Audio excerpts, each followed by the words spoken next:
All right, back into the action. Step two. We have 40 bowlers now on the lanes, 2 bowlers per lane, 20 lanes full of talent, filled with talent, I would say. We have a lot of amazing bowlers going on. I'm going to start telling you some names. Trevor Roberts, Eric Jones, Matthias Ankendal, Thomas Larsen, Sandro Brand, Dario Stein, Juho Ristonen, Noel Torgersen, Hakeem Toon, AJ Johnson, Kevin Mellin, Dominic Barrett, Anton Persson, Kyle Troop, Ryan Burns, Nora Johansson. Amazing the way she made it on the very end of the step one. Justin Knowles, Alec Keplinger, Raymond Tees, Marcus Jansson, Williams Benson, Robin Elamar, Andrew Hall, Andrew Anderson, Pontus Andersson, Arnar Jonsson, Nico Oksanen, Nate Purchase, Karon Salloma, Nathan R. Lajoie, Petter Hellström, James Blomgren, Francois Labat, Carl Walgren, Matthias Blanchett, sorry, Ethan Fiore, Jesper Ackerbo, Chase Nadeau, Joachim Carlson, and Sean Rush. Ladies and gentlemen, start your engines. We are on the beginning of the journey on this step two. It's going to be 6 games. Everybody starts from scratch.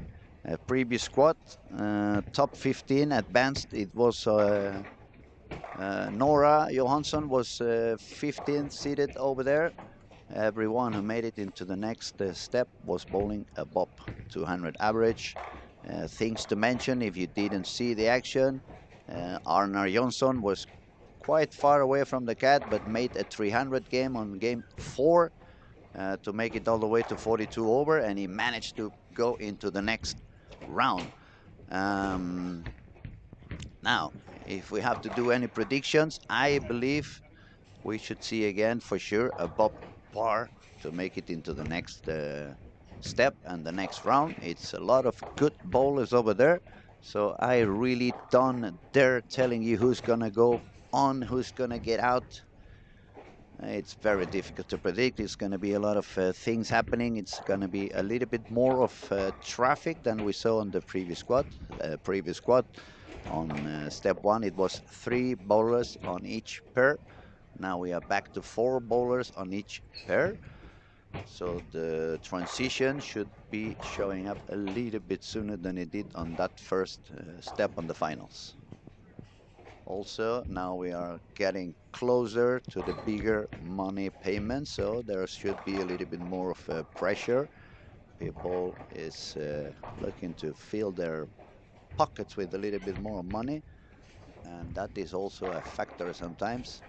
We will have to keep eyes on so many lanes. It's going to be really hard to stay focused, but I'm going to do my best. So hello everybody, have a good time, welcome to the show. Feel free to talk, feel free to give us your comments, let us know what are your predictions. We will see Bertram Linde 10 minutes late, trouble with stream. Stream is working fine.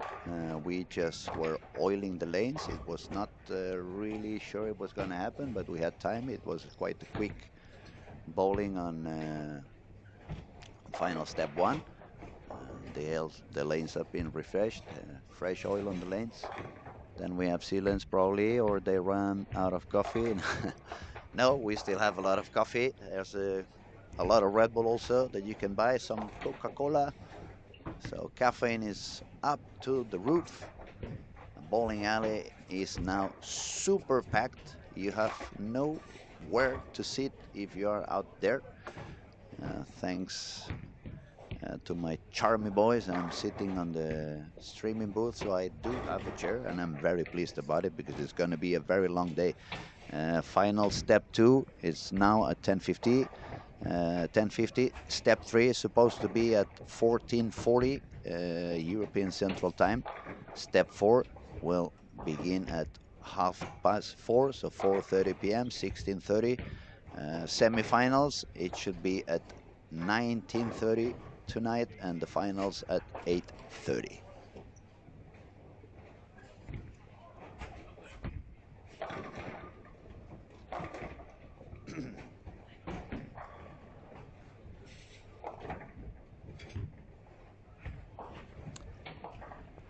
gonna give you a short update on how it went on the step one. So if you want to keep an eye on the bowlers who did pretty good, James Blomgren, he shot 1150 in 5 games. Dominic Barrett was number 2 with 1121. Pontus Anderson was number 3 with 1115. AJ Johnson was number 4 with 1087. Alec Keplinger, United States as well, 1075. Robin Illamar, 1073. And Justin Knowles, he was the second lefty doing quite okay. He was 1065. Now let's see who's doing okay. We have some big names over there. Lanes 17 and 18. We can see Francois Lavoie already started with the front 3. Peter Hellstrom in lane 16. He also started with the front 3. On 19 and 20, Sean Reich. It's a spare and a double. Arnar Jonsson on 13 and 14. He also started with a double.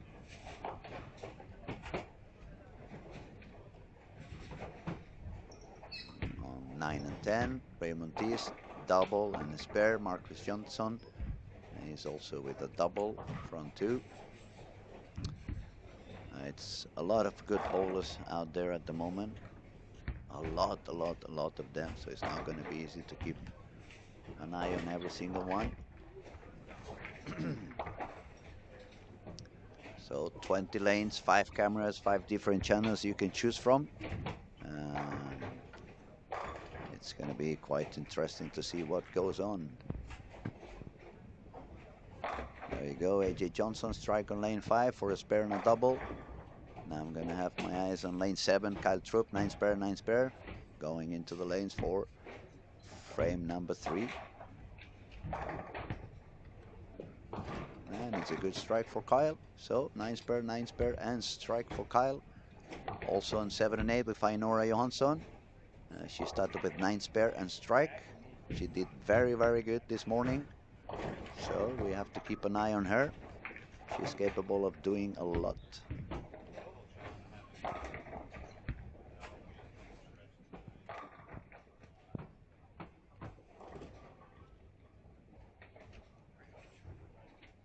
Believe it or not, I see already a couple of 9 miss.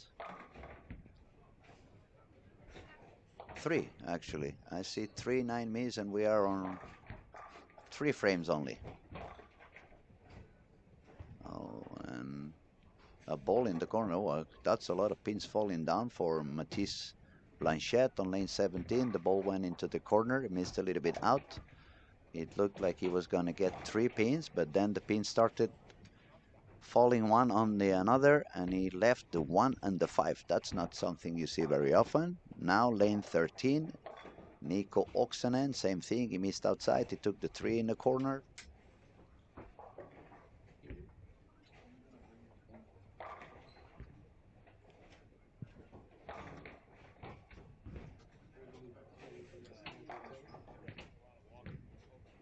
Oh, and another 9 missed. This time it was for Andrew Hall.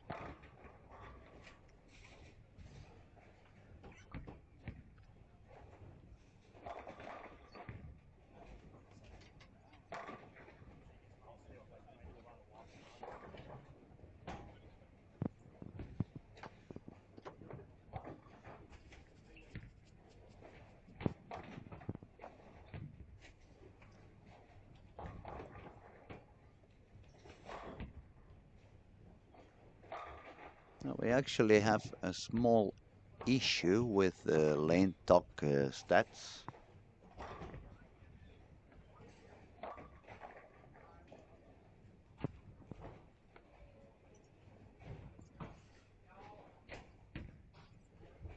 I'm gonna try to make sure we get that fixed. I'm not sure if you guys have the same vision I have. For some reason on lane 5 and 6, lane talk says on lane 5 and 6 it says Kevin Melin is bowling in there, but he has no scoring. Actually, Andrew Hall is bowling in there. He just missed the pin, and then I believe. It's because they switched lanes. Something was wrong in the. Okay, okay. Yeah, now we have the right score. Now I see Andrew Hall is on 5 and 6, so strike 9 miss, 8 spare 9 miss. That is more like it. Now I can see he's bowling there, and yes, Kevin Melin was in fact bowling on 11 and 12. Thank you, Jonathan. Last finish. Yes, that was pretty quick to get it fixed, so appreciate, buddy. Some splits going on, some single pins miss here and there. I believe it's the heart is pumping pretty fast on these first few frames.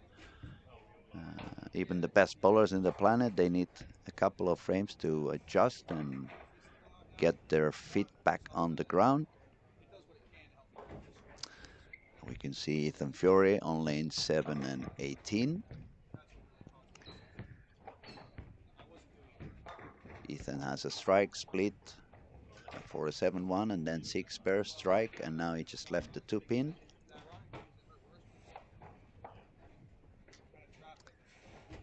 And the leader at the moment, it would be between Francois Lavoie, Peter Hellstrom, Andrew Andersson, and Nora Johansson with 9 spare and a triple.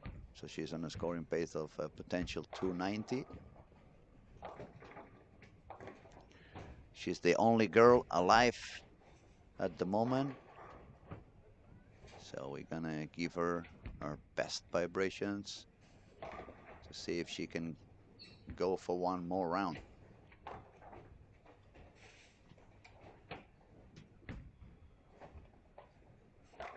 Bertram Linde says people starting way left. I guess people will be taking 3 steps soon.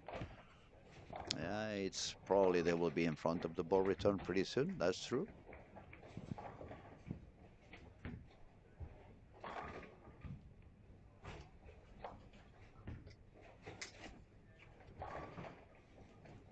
Arnar Jonsson looking pretty strong at the moment at 13 and 14. Double, 9 spare double, but the body language is very aggressive, so he's really going in for it. He's feeling confident. Sean Reich doing okay on 19 and 20. Spare and a 4-bagger.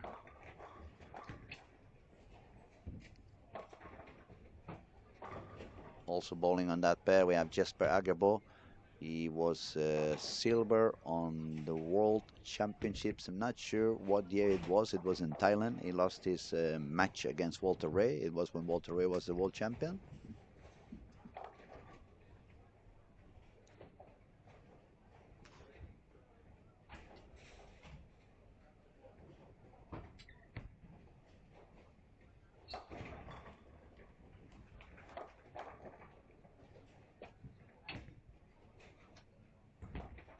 Now we see some people making some quite aggressive shots already from the beginning, pushing the ball pretty hard.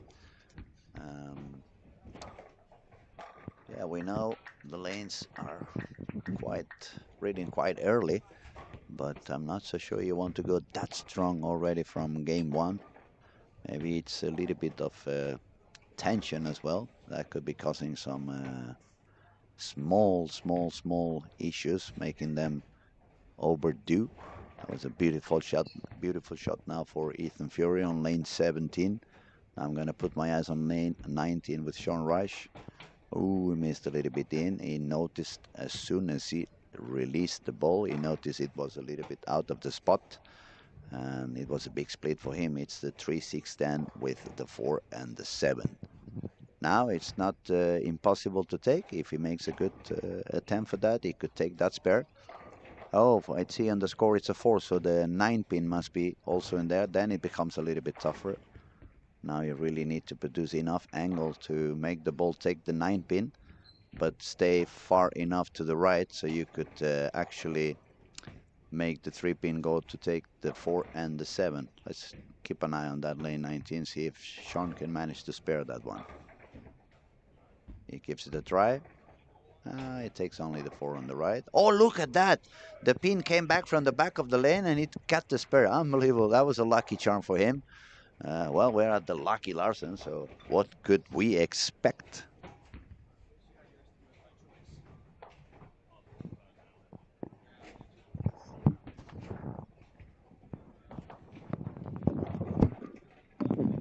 There we go. Sorry, guys, if you heard a little bit of a noise. They just brought for me Uh, One of those things that you can keep your hands free and I don't have to keep grabbing on the microphone. Hopefully that's going to improve a little bit the sound, and it's going to make things sound a little bit more clear, a little bit less movement, a little bit less cable going zoom, zoom. And now my hands are free, so I can get even more excited and pumped up to move my fists around. Okay, just looking at all the lanes, pretty much on every pair you see three baggers, four baggers, quite a few doubles. It's a lot of strike happening. We're gonna have to see what's the scoring pace after game one. But so far it looks like it's quite many people who's gonna be above par.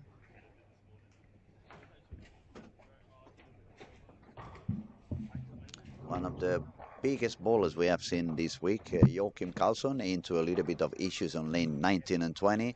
He started with a strike, but then he got a split 8 and 1. After that, it was a 9 spare, 9 spare, 9 spare, 6 1 and 6 spare. So that means Joachim needs to strike on the 8, 9, and 10th to go all the way up to 209. Game one in the morning, it felt like to make it into the next stage, you would need to bowl approximately at least 210 average. I don't think it's gonna be any difference now. It's gonna look a little bit higher on game one. Probably we see a little bit of slowing down on the scoring on game two, and even a little bit more of slowing down on games 3 and 4. But I could be wrong. After all, this is the top 40 bowlers on the event out of 376 that started bowling this week in variables and different squads. Remember, we had 27 squads, so that means bowlers had many chances to try to make it into the next stage and into the final. So we see.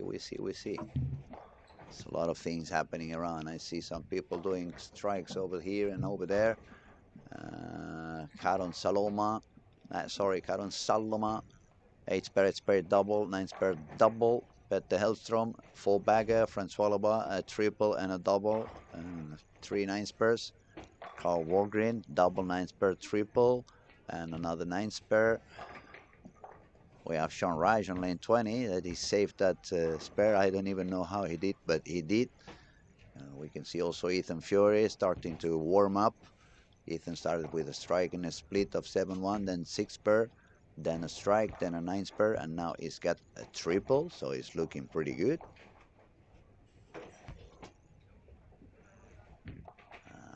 Kyle Trupp is a little bit below par. Andrew Hall is a little bit below par.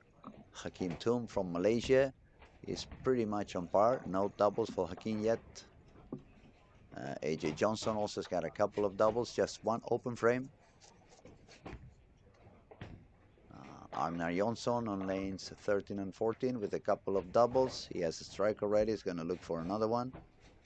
Bowling with Arnar, we find Pontus Andersson with 3 open frames for Pontus. He's not really finding a way to score on this pair for Pontus. Just left the baby split, but Pontus is a good sparer, so he should be able to take that one.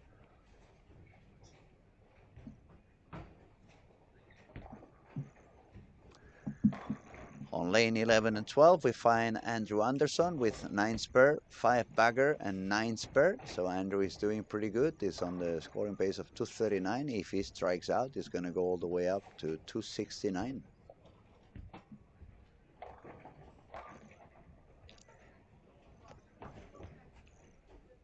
And Pontus did not take the 310, so he's now getting a little bit in trouble. 113 on the 8th frame. He needs to strike out for 173. That's not going to put him very high in the ranks. But as I said before, it's 6 games, and Pontus is one of those guys who is really good when he needs to move deeper on the lane. So we could expect that Pontus is gonna make it all the way back in a few frames. As soon as he finds a spot, he's gonna do some striking. He's really good. So don't have any doubts on that. Andrew Anderson all of a sudden just missed to the corner. He sent the ball a little bit too far outside and he got the 3 pins outside.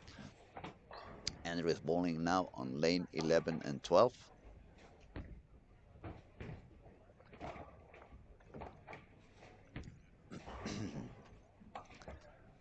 Definitely some pressure going on. I see a few people giving up some sparing, not difficult spares, but they are missing them. So I believe pressure is there.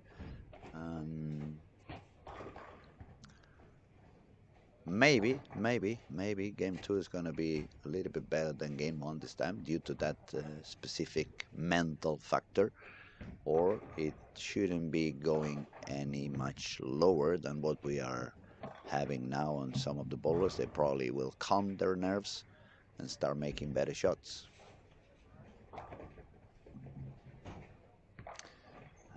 The young Swedish superstar Robin Ilomar just left the 4-9 on lane 12. Robin was 7 above par. Let's see if he can manage to take the spare. Now that was a very expensive frame for Andrew Anderson. He shot 3 and 3. That's not something you see very often on a PBA bowler.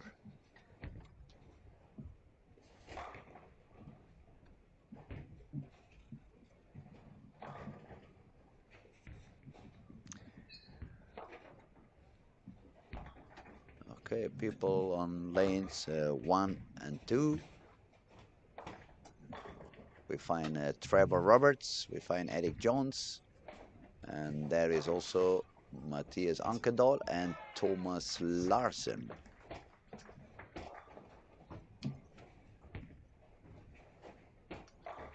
A good shot for Eric Jones on lane 1. People is doing okay on 3 and 4. We find Juho Rissanen. He's currently with the full bagger.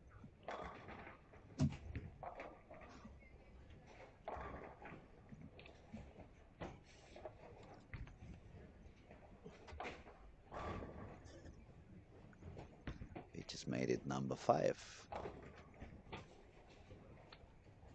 Strike for Kyle Trupp. Kyle is also a little bit in trouble with a couple of open frames, so he needs to strike out for a game of 201 max.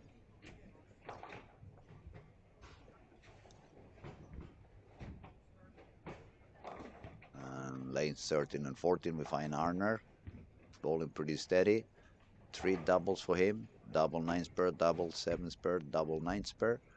10 frame to go. If he makes another double, it could be a 235 game.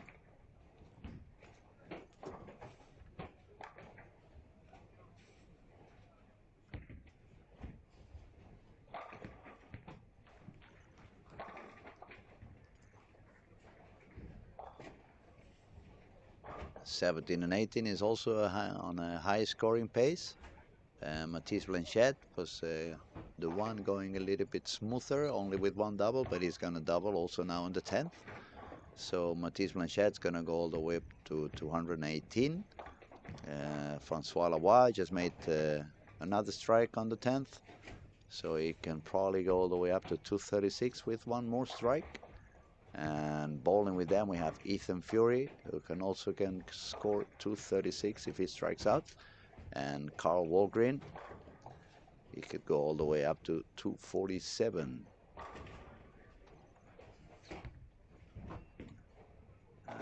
19 and 20, Joachim Karlsson doubling on the 10th to save a 179 game. Not the best start, but Joachim is a very explosive bowler. He can find the spot and start striking like a machine. So we will have to see what he manages to do after this game and this pair.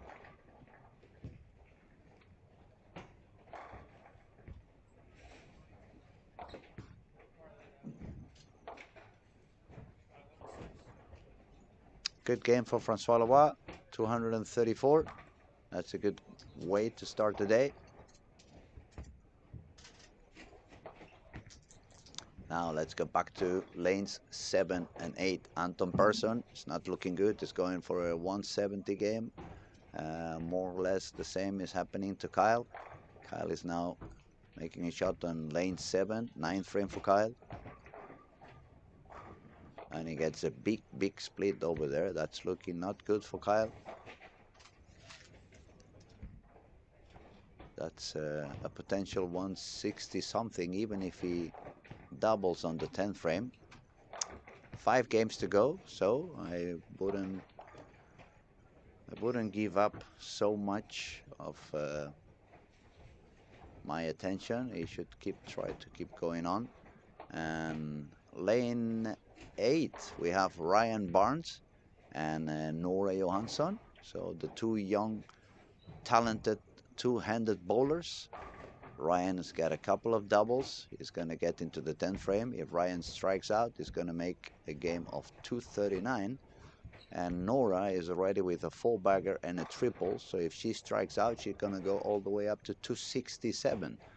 I believe if she strikes out and makes 267, she would be the current leader of this step 2.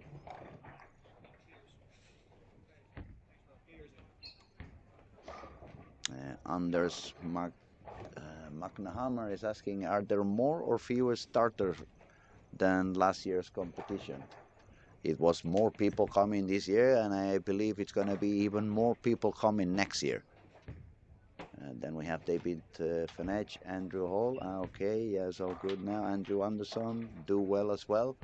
Yeah, Andrew at that 8 frame was quite expensive for him with 3 and 3, but he's still on a good scoring pace.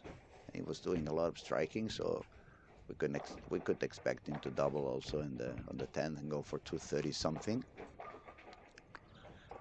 Ryan Barnes got a strike on lane 7. That's for a triple. He's already on a 229 pace. Let's see if he can get one more. There he goes, Ryan. Oh, look, amazing. Really good for Ryan, I must say. Very, very smooth release. A lot less gripping than he's used to do. And yes, he's going to shoot 239.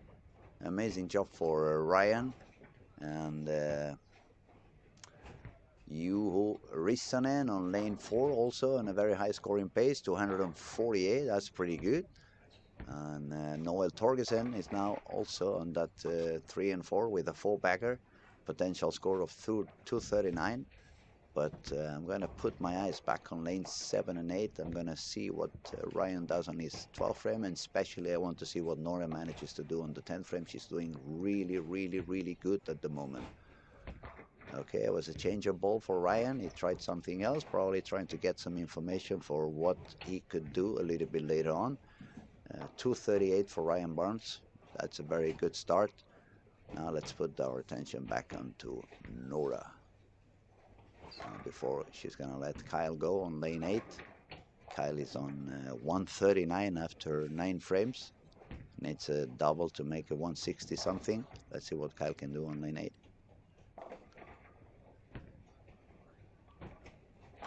He didn't like it, but he got the strike.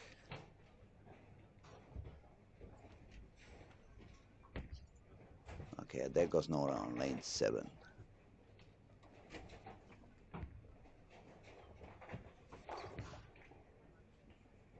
She looks unbelievable. So much smoother than we've seen during the week. It looks a lot better, and definitely it's striking a lot better.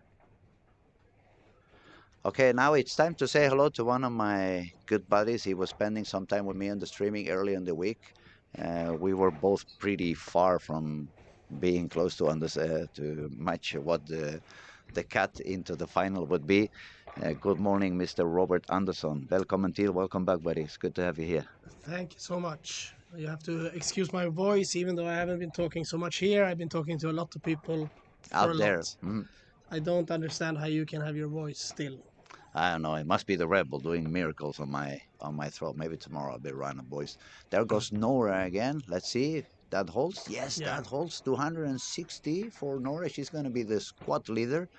She was amazing on that last few frames on the previous catch. She really had to work hard to make it all the way in. I tell you, I was jumping here like if I was watching and talking about soccer.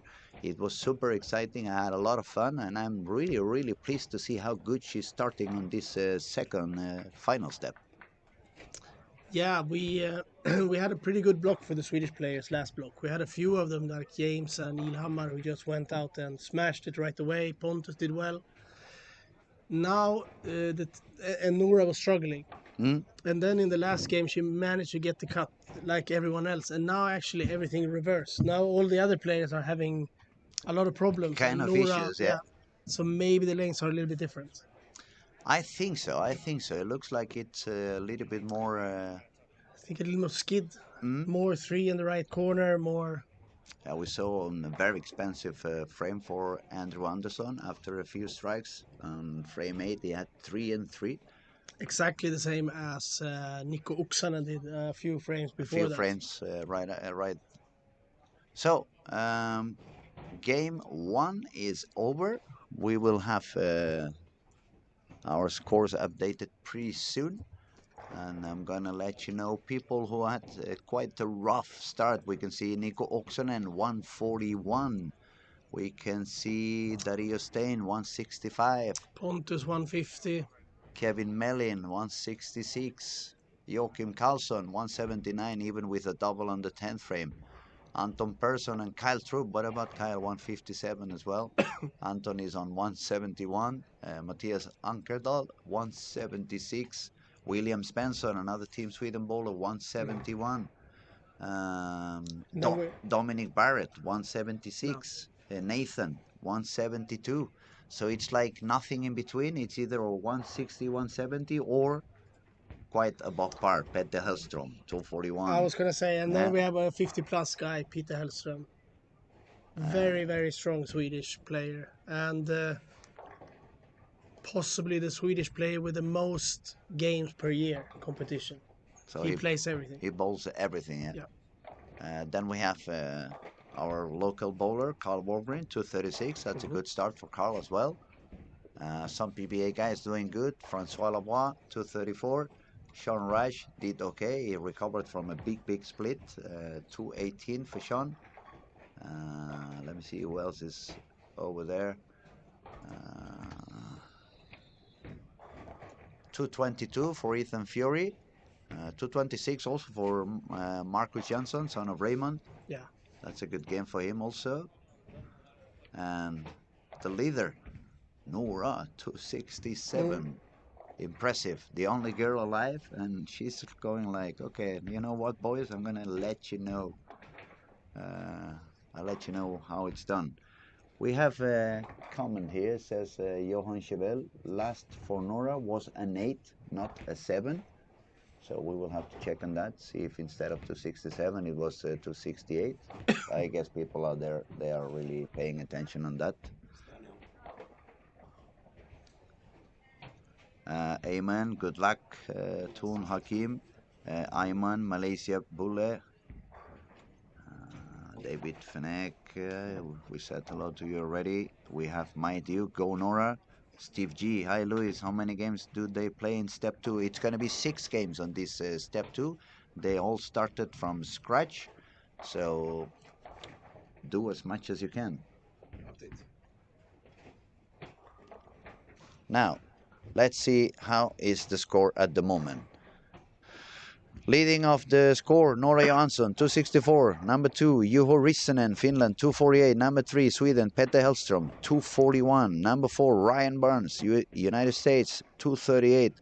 Number 5, Carl Wargren, 236. Francois Lavoie, 234. Arnar Jonsson, 232. Nate Purchase, 231. Marcus Jansson, 226. Ethan Fury, 222. Thomas Larsen, 221. Sean Rush, 218. Andrew Anderson, 218. Mathis Blanchette, 218. Noel Haglund Torgersen, 218. Andrew Hall, 215. That's top 16 who's going to go on into the next step. Very close to that top 16. We have Alec Keplinger with 211. Karon Salnoma from Finland, 208. Robin Ilomar, 203. Robin, if he finds the spot, is very dangerous. He can strike like crazy. Then we find Justin Knowles, 203. Jesper Agerbo, 202. AJ Johnson, 201. And already out of the par, Trevor Roberts with 197. Sandra Brand, 193. Hakeem Toon, 193. Eric Jones 189, Chase Nadeau 188, James Blomgren, another guy when he finds it he can destroy it, 185. Same for Joachim Carlson 179, and Dominic. Yeah, I mean every name I say, if Mm. they find it they're gonna destroy it. Dominic Barrett 176, Matthias Ankendahl 176, and if we go to all the way down, we see quite three big names as well. Nico Oxenen 141, but he proved yesterday how many pins he can score. Pontus Andersson, 150, another guy we don't need to introduce, a PBA regional winner. And then Kyle Trapp, 157, another guy we don't have to say much about him. So pretty interesting, 5 games to go. It's going to be interesting to see how they manage the transition. I see already Marcus Jansson, lane 14, is already in front of the ball return. So they're starting to move perhaps a little bit deeper than they did before, but not all of them. Everyone has a different spot. And I just saw another Mm. strike on Nora. Yeah. She's doing unbelievable now. She's in that zone, what we call the zone, right? Yeah. Let's hope she stays there for quite some time. But I have to say it's very, very few players that found something consistent. Mm, Even in the qualification, a lot of players qualified on a good squad, but they also had a few bad ones. And now we can see some of the people that shot the highest in the qualifications are having the most problem now, mm. and the other way around. Absolute true, absolute true. And amateurs bowling watching online, they may be wondering why could that be Yeah, happening, and I believe it's because of the traffic. Every single squad had a little bit kind of traffic, so you get yourself into different situations, and probably you found some squad that it was working pretty good for you. That was, for example, Kyle when he shot yeah, super high score. And when I made the interview, he said that, you know what, the traffic felt a little bit different this time. It felt like it was a little bit easier for me to even use the same ball for 6 games block.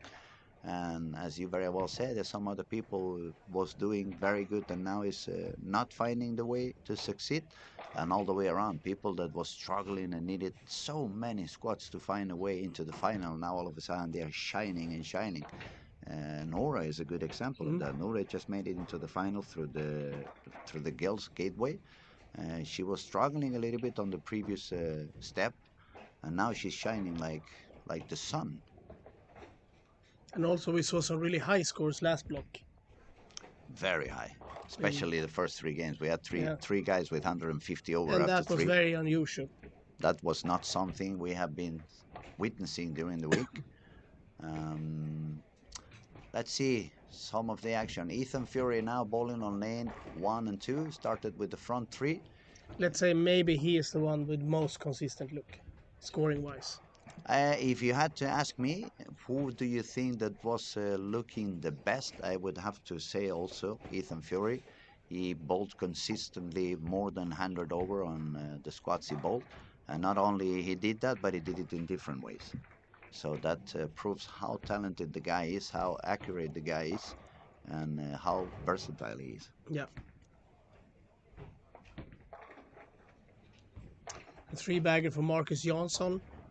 He also has some good results from this bowling center from previous years. I guess it runs on his genes, doesn't it? Yeah, but Raymond was a super successful bowler. He did a lot of. He did win a lot of medals with Team Sweden. yeah, 44. 44. And his wife must not be very Mhm. happy when he has to clean so many medals, take the dust away. People is doing okay. Justin Knowles, front three. Jesper Agerbo, front four. Also Uh, old school bowler, oh, Agibu. Agerbo, yeah. Jesper, I just thought maybe you remember the year.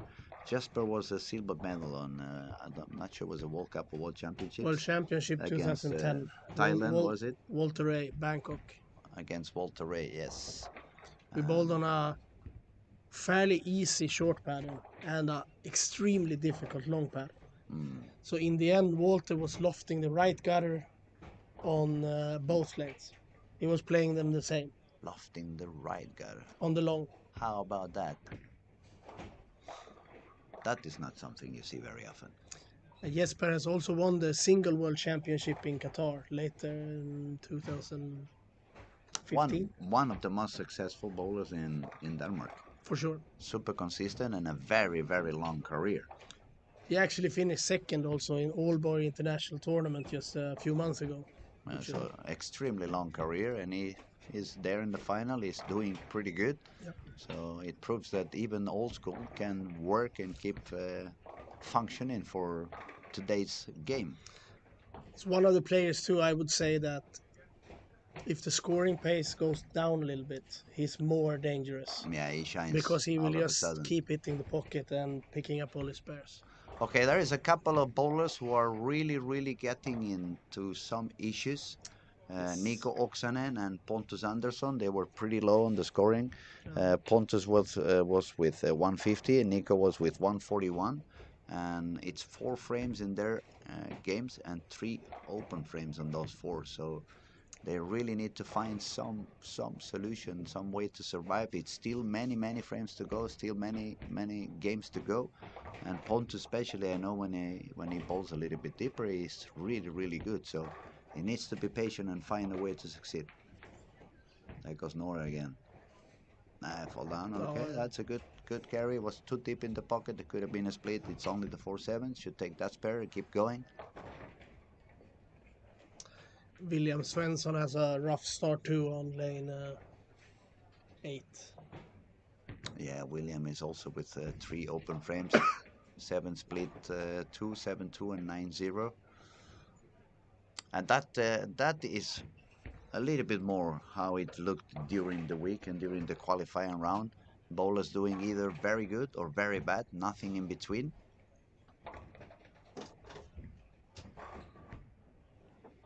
Marcus has lined up for sort of his A game too. Just a little bit inside of the 4th arrow and then not giving the pocket away. Super solid, super consistent. He's got 4 in a row on lanes 13 and 14 if you guys want to see where Marcus is bowling. So let's say a little bit who is everywhere. Lanes 1 and 2, we find Ethan Fury, AJ Johnson, Hakeem Toon, and Matisse Blanchette. On lanes 3 and 4, we can find Joachim Carlson, Anton Persson, Sean Reich, and Kyle Trupp. On 5 and 6, we find Matthias Ankedal, Justin Knowles, Alec Keplingler, and Thomas Larsen. On 7 and 8, we find Juho Rissanen, William Svensson, Robin Nilemar, and Noel Torgersen. On lanes 9 and 10, you find Andrew Hall and Dominic Barrett, Pontus Andersson, and Arnar Jonsson. On 11 and 12, the young Ryan Barnes and Nora Johansson. That is one of the couples you may want to follow. They are both super talented and very fun to watch. They are currently bowling with Karon Salorma and Nathan. 13 and 14, we find Raymond Tees with a spare and a triple, and Marcus Jansson with a front bagger. Bowling with them. In lane 14, we find Frankie Lavoie working on quite a few spares, not striking yet, but Frankie is pretty steady. As soon as he finds it, he's going to strike again. He's been doing it for the whole week. Carl Walgreen bowling with Frankie over there. 15 and 16, we find Kevin Mellin and Andrew Anderson. Lane 16, we find Jasper Agerbo and Chase Nadeau. 17 and 18, Nico Oksanen and Nate Chase. 18, we find Trevor Roberts and Eric Jones. And finally, on 19 and 20, we find Petter Hellstrom and James Blomgren. And finally, Sandro Brandt and Dario Stein. So if you want to follow any of those players, you just now know in which camera you can find them. And quite a lot low scores. It looks that way. Our old friend Transition showed up a little bit sooner on this second step on the final. We see a lot of people moving deeper and deeper, and it's going to be fun to see who can succeed. And also it's going to be interesting to see if they start moving that deep inside. What's going to happen on games 4, 5, and 6? They're going to run out of room. They're going to have to find different solutions. Yeah, we got that one already covered. We see some more people talking. Come on, Hakeem Toon. Krumlinde asking what lane is Nora at. Nora is on lane 11 and 12. PJ Carter, let's go Trevor Roberts. Trevor is on lane 17 and 18. He just got a beautiful strike for a double on lane 17. That covers the open frame he had on frame 2. And I'm just going to say it one more time now that we are a few frames to go until everything is over. If you have not yet subscribed into our YouTube channel, just do so. Please go ahead. You just have to click the button to subscribe. That's going to help us with the YouTube algorithm. Also, if you are so kind, just like the videos. That's going to help us also. Our main goal is to keep showing the best bowling in the planet and to do it 100% for free. This event, obviously, you're going to see until the very last frame and the prize ceremony. But then we're going to keep on showing some PBA Sweden regionals. There's going to be the Swedish National League. So it's going to be a lot of fun, a lot of good bowlers, a lot of talent. You can learn a lot watching on these channels. And above all, thank you for being over there and being so supportive and being part of the show. Looks like Nora is holding on to the lead for now. It looks like Ryan is the one that may want to give her some push, but that also could be a good thing for both of them. In my experience, when I've been bowling with somebody who was striking a lot, if you felt okay, it's like kept you pushing, kept you going on. And sometimes when you bowl with somebody who was bowling really bad, it ends up pulling you down.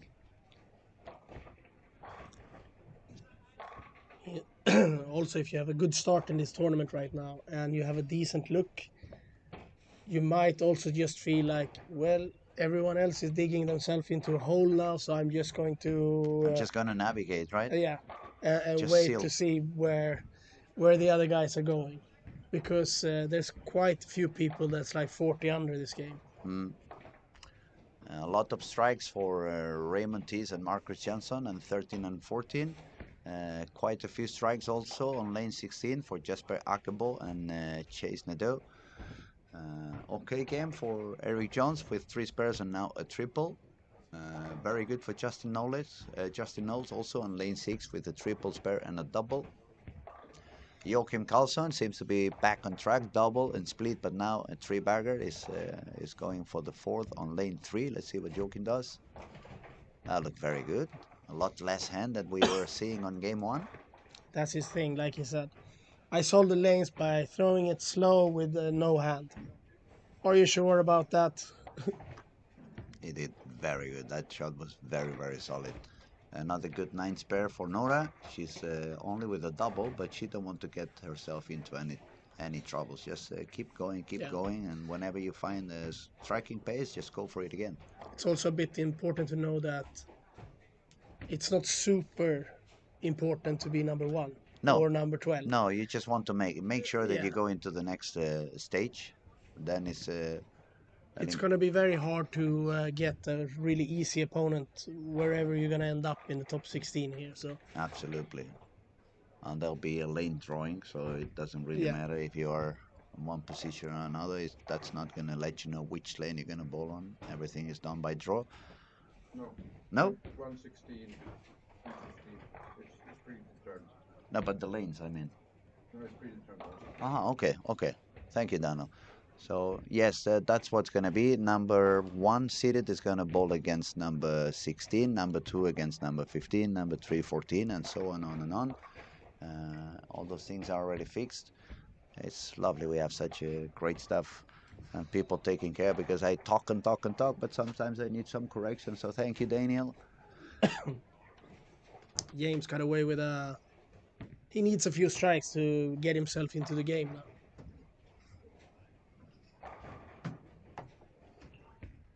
That was a late 10-pin fall for Marcus Johnson. Oh, he got it. Back on track. Oh, Yes, yeah. back on track. Sharing lane with Raymond Tees. Raymond is looking pretty good now. After a spare, it comes 6 in a row. It's a little bit like we saw on game 1. Some people is going to go for 240s, 250s. And quite a few looking like they're gonna struggle a little bit. We can see Andrew Hall on lane 9 with 4 open frames. Nathan on lane 12, 3 open frames. Also with Nathan, we have Karon with 2 open, 2 opens and no doubles. If I look down on lane 20, Dario Stein is also with 3 open frames. Sandro Brandt, 3 open frames, no doubles for them. Petter Hellstrom struggling a little bit, also a couple of open frames on this 19 and 20, no doubles for him. Nico Oksanen still not finding the strikes. He's got 4 open frames on this game. How is Pontus surviving? Did Pontus find something? Pontus is 64 in the fifth, but then a double. But now he's got a double, so hopefully Pontus is going to start his engine. Maybe it was working a little bit more as a diesel this time, not the regular fuel engine. You know, those warm up a little bit slower. 710 on James. Oi, oi, oi.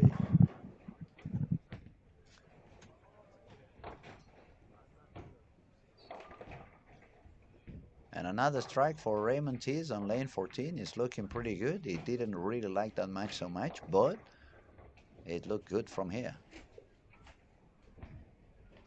Now back to lane 1 and 2. Ethan Fury, 1 open frame. A couple of 6 and 7s, which made this score go a little bit lower.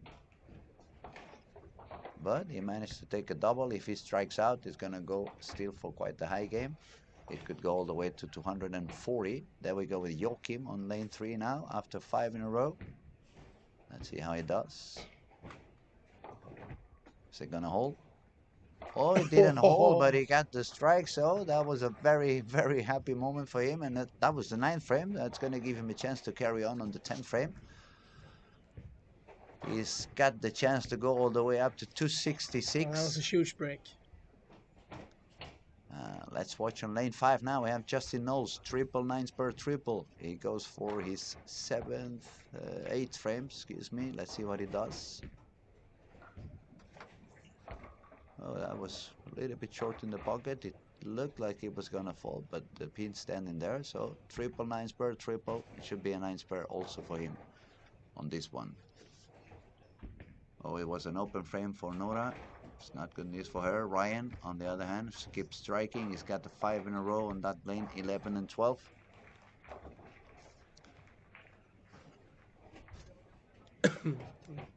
Pontus got a 3-bagger now, so he's going a little bit back in the game now from having a fairly a tough time. If Pontus strikes out, he's still going to make 214, and we hope he's going to manage to do that one, so he's going to get some kind of a kick, boost of energy, positive energy. Ryan Barnes, another strike, 6 in a row on lane 11 and 12. 13-14 is looking like a pretty good pair right now. A lot of striking going on there. Carl Wargren, 4-bagger. Richard T, 7 in a row. Marcus Johnson, 4-bagger and a double. Francois Lebois, a double.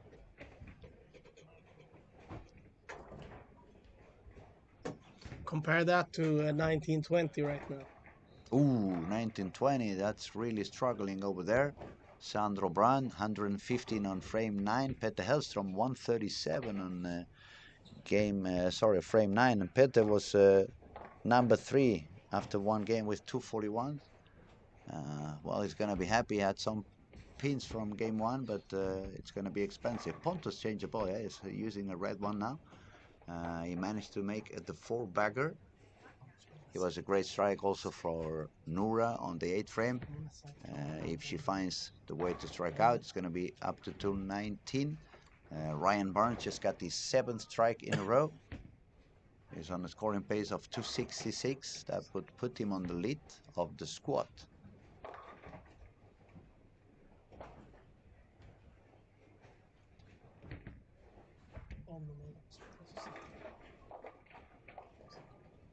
Five and 6. We see also Thomas Larsen with a couple of open frames. Just put the strike on the 8th. We'll have to see how much can he go down after this one.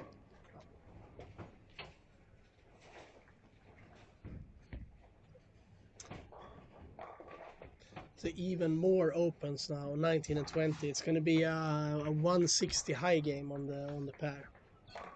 Yeah, 19 and 20 is not really paying out for anybody at the moment. It's becoming quite tough. Not sure it's just these bowlers or whatever. And that's where Arta bowled 300 last block. Yeah, that's true.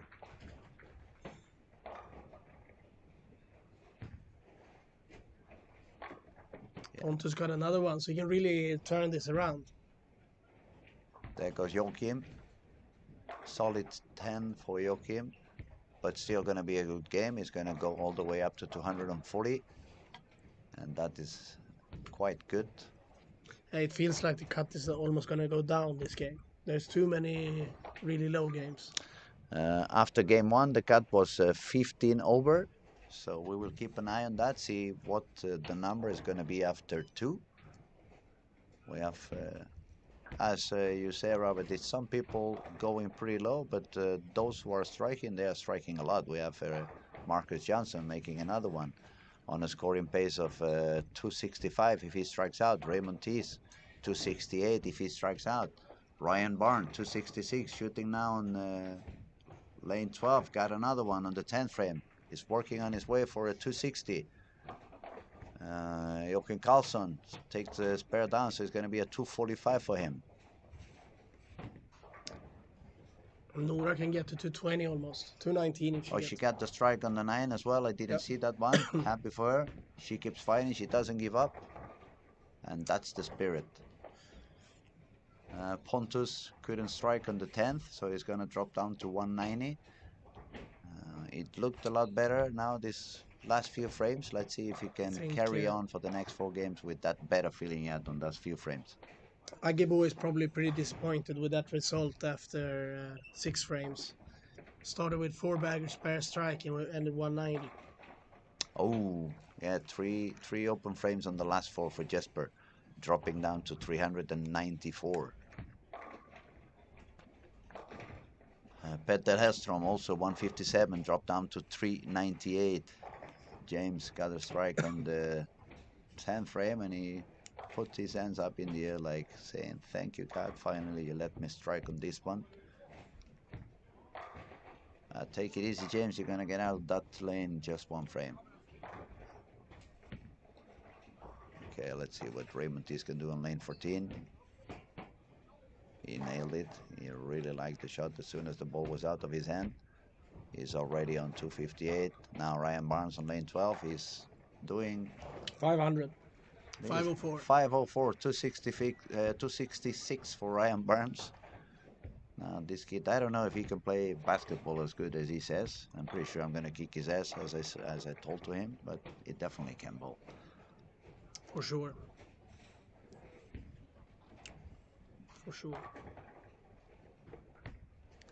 It's nice with this new generation of old superstars kids that's starting to pop up everywhere. Emerge, yeah. I mean, we see so many over here. We used to bowl with their parents. Actually, Torres kids, Raimon's kids.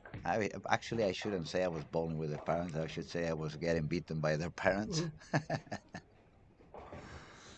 But the Torres kids, Chris and Linda's kids, Raymond's kids.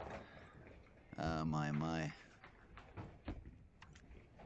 We are getting old, Robert, indeed. Felt like yesterday we were 20 and starting to shine.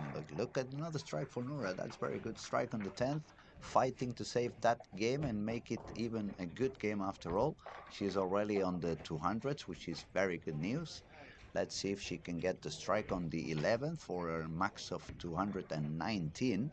And if she struggles a little bit in 1 frame, but she manages to stay above par, and especially with 219, that is a very positive moment. As you were saying, the scores are looking like slowing down a little bit. They barely bowled 600 on 1920. They just made a few pins more than 600.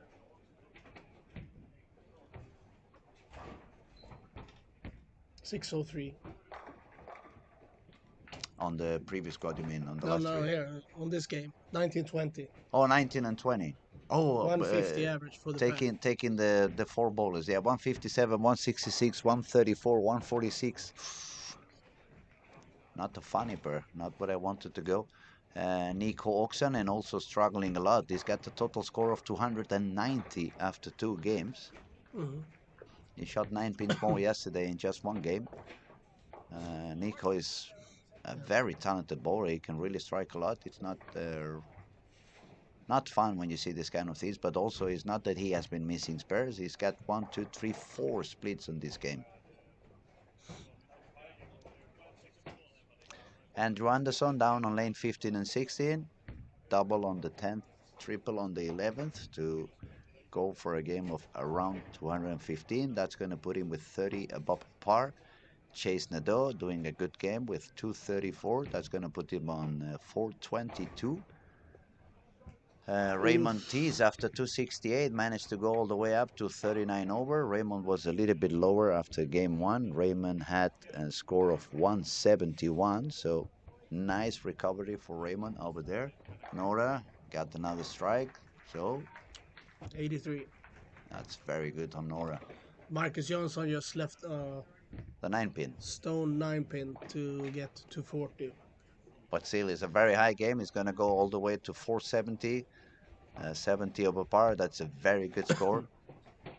Especially with some people is already going down, down, down, down underground. Kyle Trupp 203 for a total of 360. Anton Persson 192 for 363. AJ Johnson 167 for a total of 368. Matisse Blanchette 177 for a total of 395.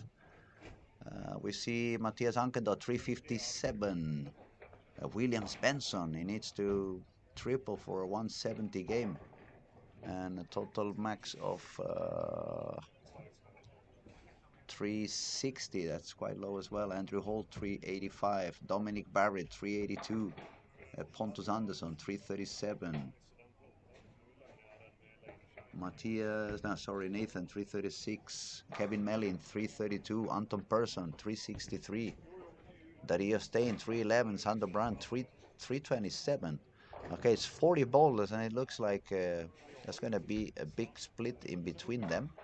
Some people's going to be 50, 60, 70, 80 over, and some other are going to be 50, 60, 70 under. Only one pair to finish this game number 2 on lanes 7 and 8, so it's getting close. Pretty soon we're going to do a refreshment, and we're going to see what's the status and what's the rank after these couple of games. Very exciting. It's a wonderful time over here in Sweden, Helsingborg. We are talking at 12:15, and we're gonna have another guest sitting with us. It's a pleasure to have everybody here. Let's introduce yourself so everybody knows who's gonna talk now. Pleasure. This is Jerry Pinksa II from Jopo Grips. Nice to meet you over here. Pleasure being here. First time in Sweden, so I've had quite an enjoyable time thus far. It's a nice country, right? It's a very cool atmosphere over here. People is very kind. The weather is lovely, not too cold, not too warm, and the bowling alley is full of passion, full of talent. This event is electrifying, and there is a lot of things happening on the lanes at the moment. So let us know what you feel so far. It's going on the lanes. You see somebody going crazy high. You see somebody having a lot of issues. It's still obviously 4 games to go on this step 2 in the final, so a lot of things can happen.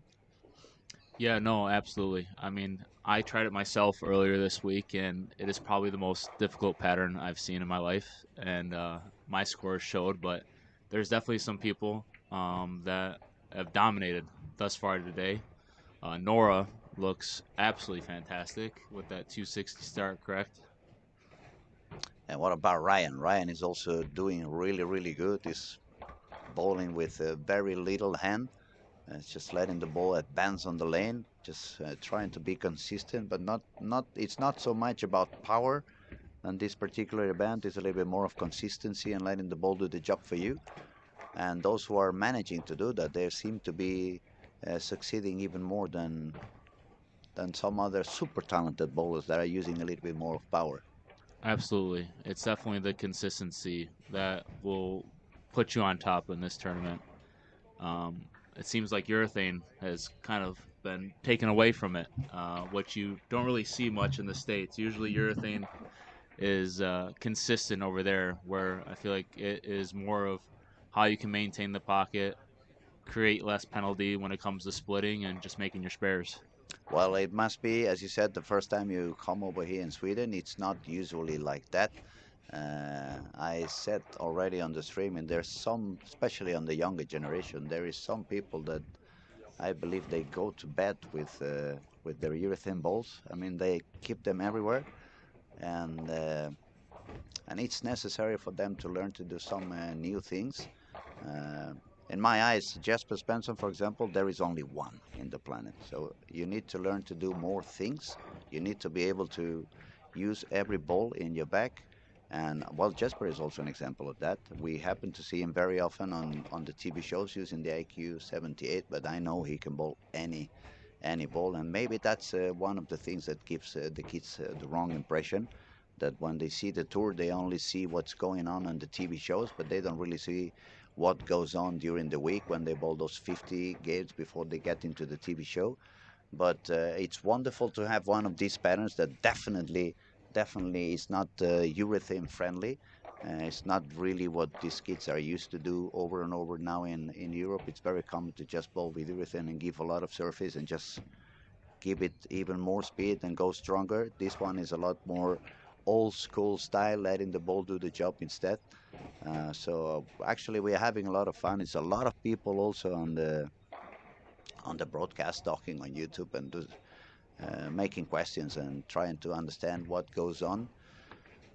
Definitely my favorite week of the year. I always have a lot of fun up here. No, I definitely have had quite the experience thus far. I mean, I've been able to travel quite a bit on the PBA Tour side this past year, and uh, Sweden hits differently. The Lucky Larsen is a different experience for I feel like a lot of people that are able to travel over here. And again, I can't even explain how amazing the hospitality has been. Patrick Bakke, Hmm. Mr. Martin Larson, again, quite incredible people, and this tournament is hands down one of my favorite, and I'll definitely be coming back. That's good news. We love to hear that. That's our main goal. That's our motivation to make this event bigger year after year after year. It's going to be a lot of things happening again next year. Jesper is also going to jump in and be a part of the group, so we can only expect the event to grow even more. This year we had 376 bowlers, uh, Incredible. so it's unbelievable. It's only growing. Now let's have a look at the scoring. We have refreshed already. We are starting game three. I'm going to give you an update. The cat at the moment remains on 15 above par. That's Nate Purchase with 415. Right under the cut, we have Hakim Tun, 14 over. Noel Torgersen, 13 over. Robin Ilamar still hasn't found his way up. This is a very, very, very scary guy. When he finds his way, he's going to strike like hell.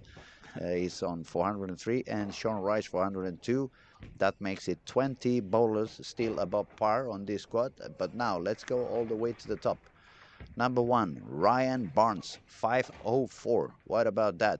Number two, Nora Johansson, 483. They happen to bowl together on this squad, so it's kind of they are pushing one to the other. Number three, Marcus Jansson, 70 over. Number four, there he goes, Ethan Fury showing up. He's coming slowly, showing his face, and he's like, he will come. So 62 over for Ethan. Arnar Jonsson, 54 over. Arnar on the previous squad, he shot 300, and I believe he shot no game of 200. So it's only below 200 or 300, no Or 200 perfect. games. But it worked very good for him. Then we find the Finnish guy, Juho Rissanen, 453. The lefty, Justin Knowles, United States, 48 over. Carl Morgan, 46 over. Raymond Tees just shot 268, so he came from 170. He recovered very nicely with the 268. Now sits with 39 over par. Then we find a couple of American guys again. Alec Keplinger with 33 over. Andrew Anderson, 31 over. Andrew was doing very good in game one. Then he had that crazy frame that he missed a little bit outside. Took the three on the corner. On the spare, he took another three. That was an expensive frame, but still above par, 31 in. Uh, Number 12, Frankie Loba, 26 over. Then we find Joachim Karlsson, also made a big comeback. He started with 179. He struggled a lot, actually, on lane 19 and 20, which on this previous game, the four bowlers together combined, they didn't even reach 600. So that pair seems to be quite tough. Andrew Anderson is now bowling there. We're going to have to keep an eye on him, see how he managed. Number 14, Chase Nadeau, 18 over. Number 15, Thomas Larsen, 15 over. And same score for Nate Purchase on number 16 with 15 over. What's crazy about it is Nora just made the cut, right, for this last qualifying set. She was 5 over, and to start with her first two games being in second, you can see how much she was able to overcome that adversity and kind of take that second spot with ease. She's doing amazing, and it seems to me it's not that simple or not that easy to see as good when you're watching on a big event. This is a very big screen, but obviously you see a lot better when you are live right behind them. You can see more what they do. But uh, after that amazing 10th frame on the previous step, it seems to me like now she's using a little bit less of power as well. She's using a little bit less of wrist, same as Ryan. Maybe they are inspiring each other, as I was saying, and that is working very well this week. Those bowlers who manage to control their rep rate and they can decrease the rep rate and have a little bit less power, the ball is a lot more easy to control. The go goes a lot longer. It keeps a lot more energy. It gets them into quite less messy spots and quite a little bit less of a split kind of strike split. This one is a little bit easier to control, and they are both doing unbelievably good. There goes another strike for Ryan on lane 16. First double for him. They're definitely working off each other, 100%. Now let's see a little bit around. People who's doing okay on this game. Sandro Brandt, 4 bagger and 9 spare on lane 15 and 16. There we have Dario Stein also with a 4 bagger. All the way to lane 1. We have Alec with a 4 bagger as well. Nate Purchase, spare and a triple. Let's see around who else is doing quite good. Andrew Anderson, spare and a triple on those 19 and 20 that seem to be so tough. So good job for him for now. Then on his side, on lane 17 and 18, we find Marcus Johnson with the front 3. Matthias Ankerdal also on lane 10, started with the front 3. Now he's got a big split. Definitely interesting. Usually during the week, game 3 is when problems showed up. It was when the field started to be in trouble. We have seen many squads where we had 16 or 18 bowlers above the par, and all of a sudden on game 3 it dropped down to 10 or 11 bowlers. So it's going to be interesting to see. Obviously, these are the best bowlers in the event, otherwise it wouldn't be on this stage. We have currently 20 bowlers above par. We're going to keep an eye on that number and see what goes on after this game 3.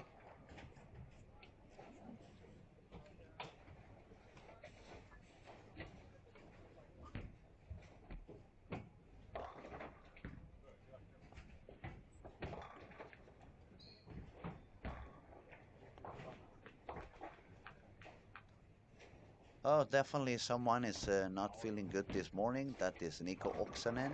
He's really not finding his way. He's bowling on lane 2. No strikes yet and 3 open frames again. Nico did amazing. Yesterday he shot 1400. Today it has game was 140, 141 and 149. And as I said, 3 open frames after 5.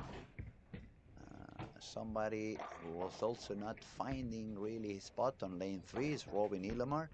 He's got a couple of 200 gains, but now he's got a strike and a couple of open frames.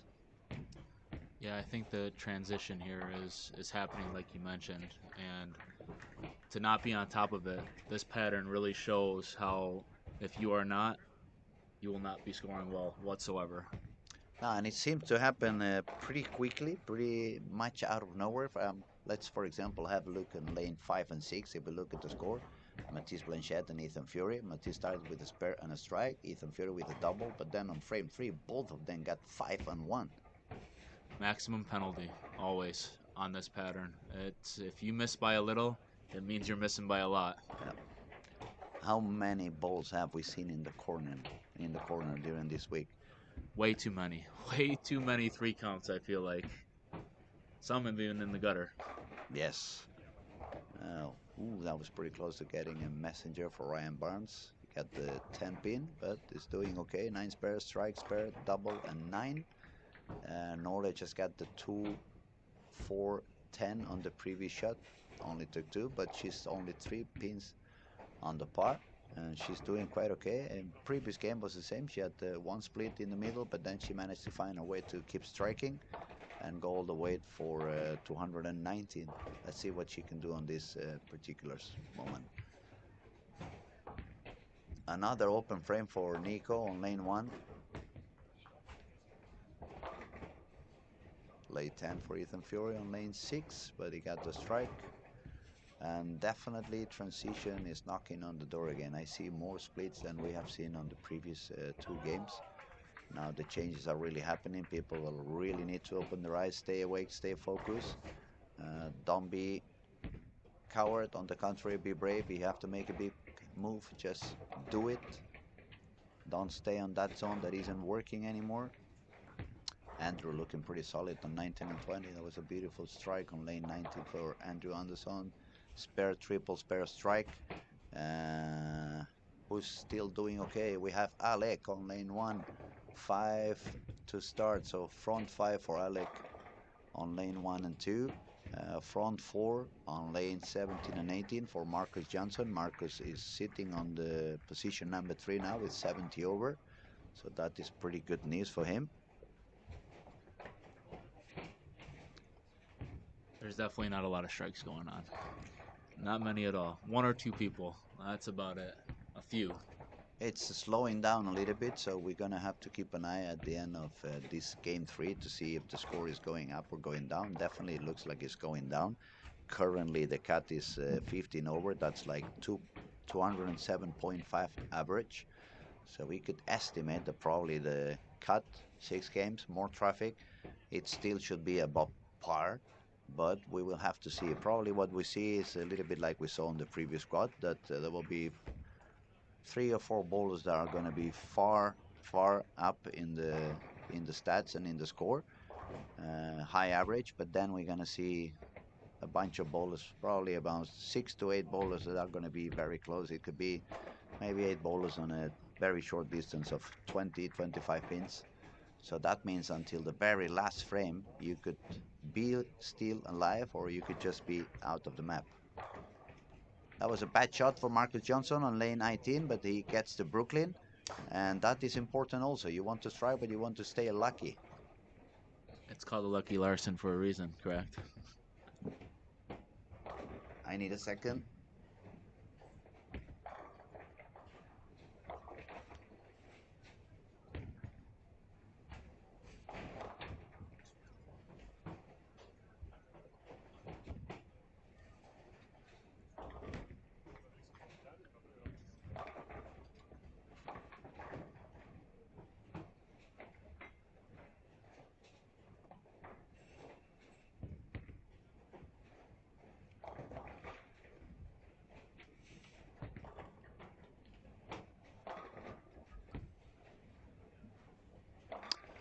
Sorry, short interruption, but we're back on track. So lane 1 and 2, we find Alec with front 6.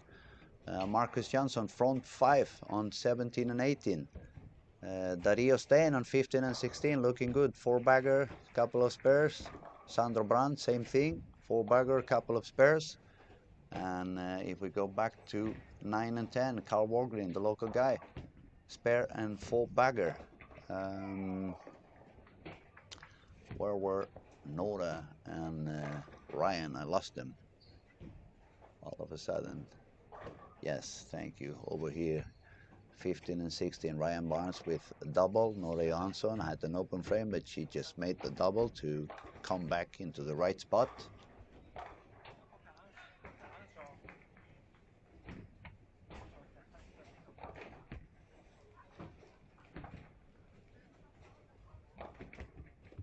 Ooh, Alec Keplinger not making it to the 7th frame there with the front 6.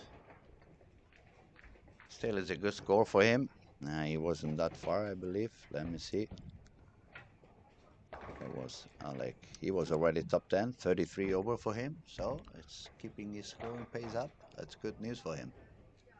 Great player over in the States. Went to Wichita State, and obviously we all know the talent that comes out of there. and he's actually from my home state, Michigan. Oh, So that's cool. he doesn't live too far away. So yeah, he's an incredible talent.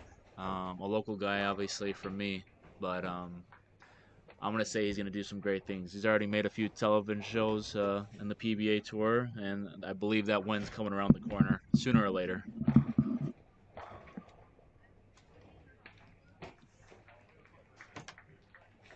Oh, now back on 19 and 20. Andrew Anderson, spare triple, spare double.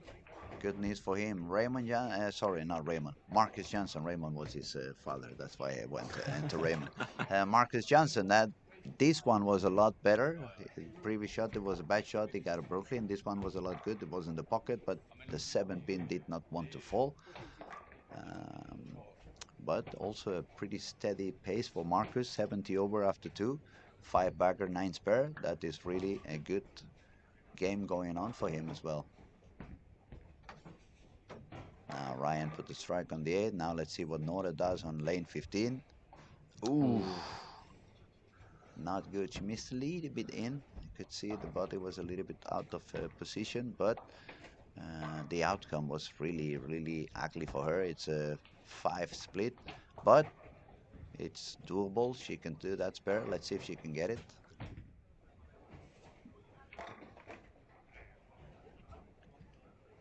And definitely Nico is gone, probably mentally just given up. 87 on frame number 8, and he's already quite low on his scoring. So it's sad to see. He's a very good bowler, nice guy.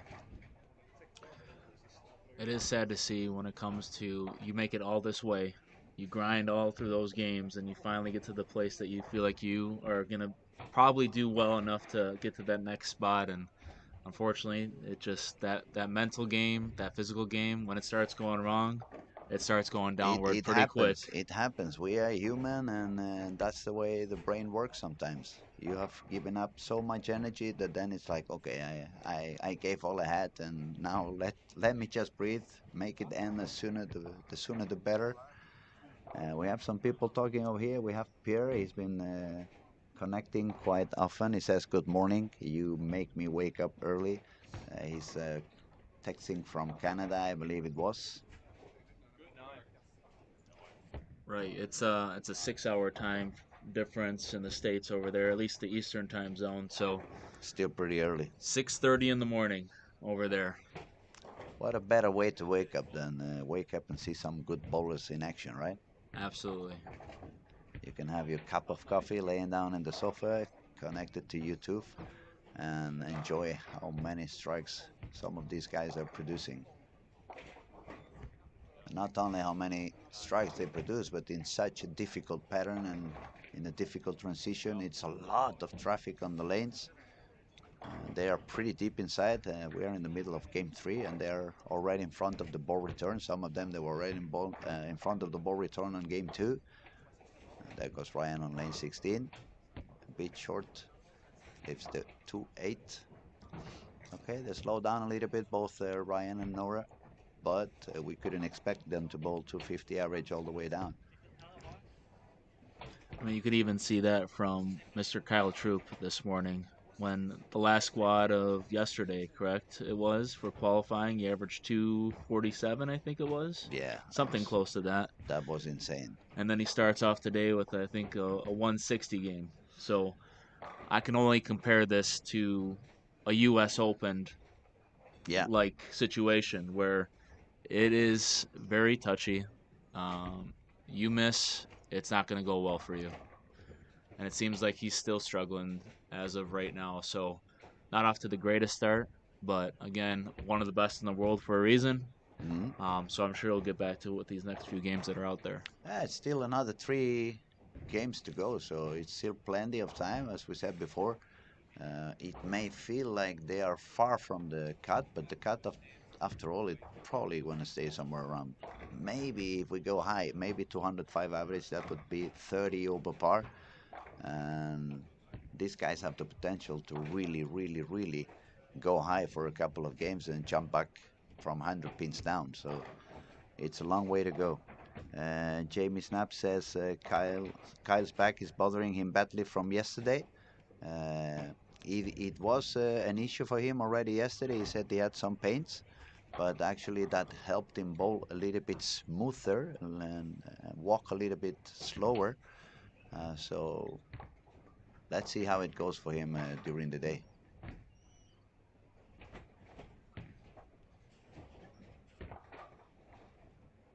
It's funny because we sponsor Sean Rash, right? So he's been texting me during this time asking where I'm at, and I had to obviously show him the picture So where he I'm at find right out, yeah. now.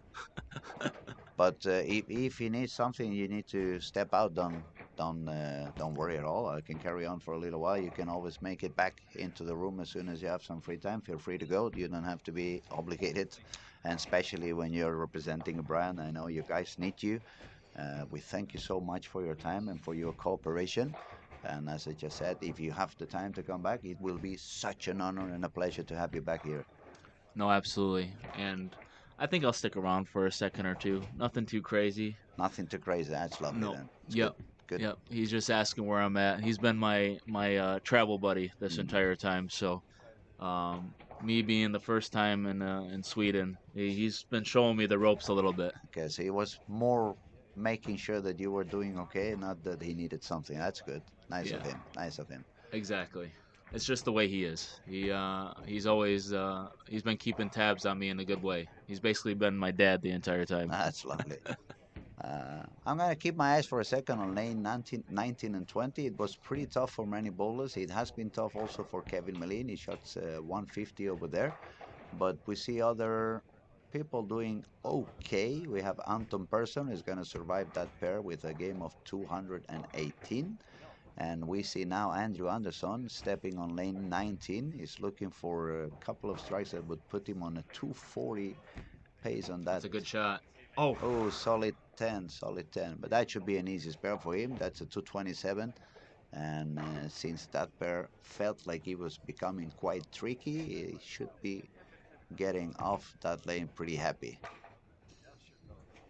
what an incredible year Andrews had this past year, huh? Unbelievable. It looks like changing brands was really working out well for him. I think so too. And when it comes down to it, if someone truly believes in you and gives you an opportunity to sponsor an entire company and obviously throw the brands of Storm, which, obviously sponsor the Lucky Larsen, I'm sure he is probably the most appreciative when it comes down to being able to represent one of the biggest brands in the sport. And he's actually bowling for the local team in the National Swedish League. It's a team called Jota, and Andrew has been coming to Sweden to bowl a few times over the year. So this is actually kind of his second house in terms of bowling. He's always welcome in here. People have a lot of appreciation for him. And he's a very nice character. He's always smiling. He's always kind, humble. He's a nice guy to be around, no doubt about that. Also, another Michigan representative here. We used to actually bowl in youth tournaments, not I mean against each other, not on the same team. Not He was a together, little but younger than me, you cross paths very often then. very very often, and Okay. he's He he's went definitely from a dominated. solid 10 to a soft 10, but a nice game for Andrew over there, 226. That's going to give him a score of 57 plus. That's pretty good. That gives you some room to find out if you get into some messy pair. You know, you have at least have 2 or 3 frames to take a little risk and find a solution. We are getting close to the end of this game 3. We see some people striking a lot on lane 9 and 10. Thomas Larsen strikes pair and 8 in a row.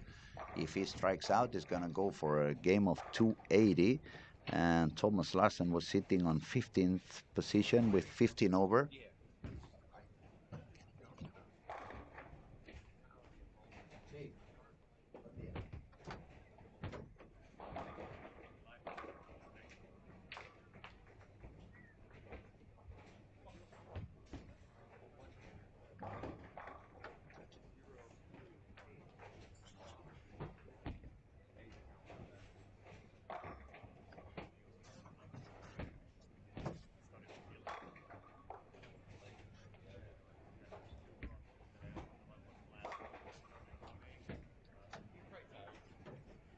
My apologies. I had to step out for 1 second. As I've been telling you during the week, on Tuesday, I have a medical appointment. I have to go on Barcelona early morning. And the hospital, they were calling me just to confirm that I'm going to be there. So I'm back on track. Nobody worry. I'm fine. I'm doing okay. I'm not dying. I hope so, at least. Everything is fine. What did I miss? Marcus Johnson, another strike on his way for a 279. Thomas Larsen on his way for a 280. We see some high scoring on 1 and 2. Alec ended up with a 257. He's now 90 over. Nate Purchase, 246, 61 over. Justin Knowles, 202, but 50 over. Now it's a bunch of people who's short from 600. But if I look back, Arnar Jonsson, 222, now sitting with 76 over. Ethan Fury, 203, 65 over. Let me see someone else ending. Yeah, Andrew Anderson, 57 over. Ryan Barnes, 214, 118 over. Nora Johansson, strike on the 10. Let's see if she can get a double on the 11th. Come here, Nora. Looks okay. Nice. Very good job for Nora, making a double. So even with a couple of big open frames, she's going to manage to get very, very close to par. She can shoot 198. If she does another strike, she's going to still be on 81 above par, and that is a very good scoring pace.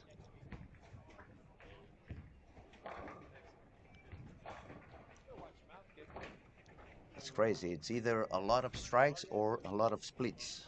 Nothing It's in definitely between. one or the other. It's not many games of like 190 with, especially not strike spares, strike spares. It's either a lot of spares or a lot of splits for some of them. Nice, nice spare for Raymond Tees on lane 17 and 18. Only 2 strikes on that game, but he managed to do a double with those strikes. Raymond Tees on lane 17 and 18. He spared the baby split, so if he strikes, he's going to make 200 for 39 over. Now, let's see who's going to kill it. Two highest potential scores at the moment is Marcus Janssen and Thomas Larsen on this game.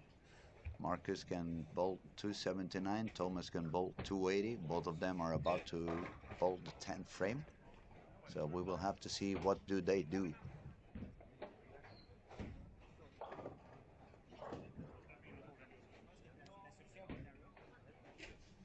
There goes Thomas on lane 9.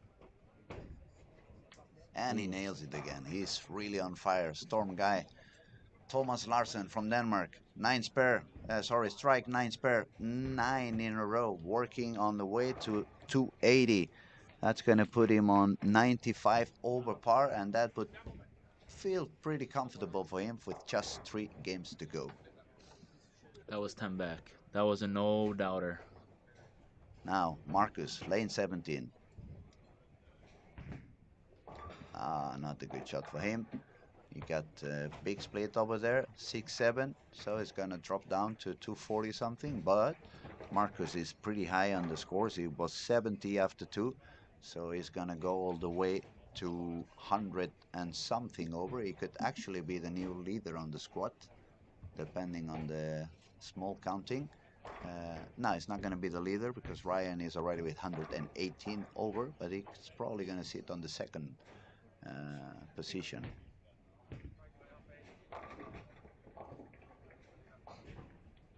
That's what it is.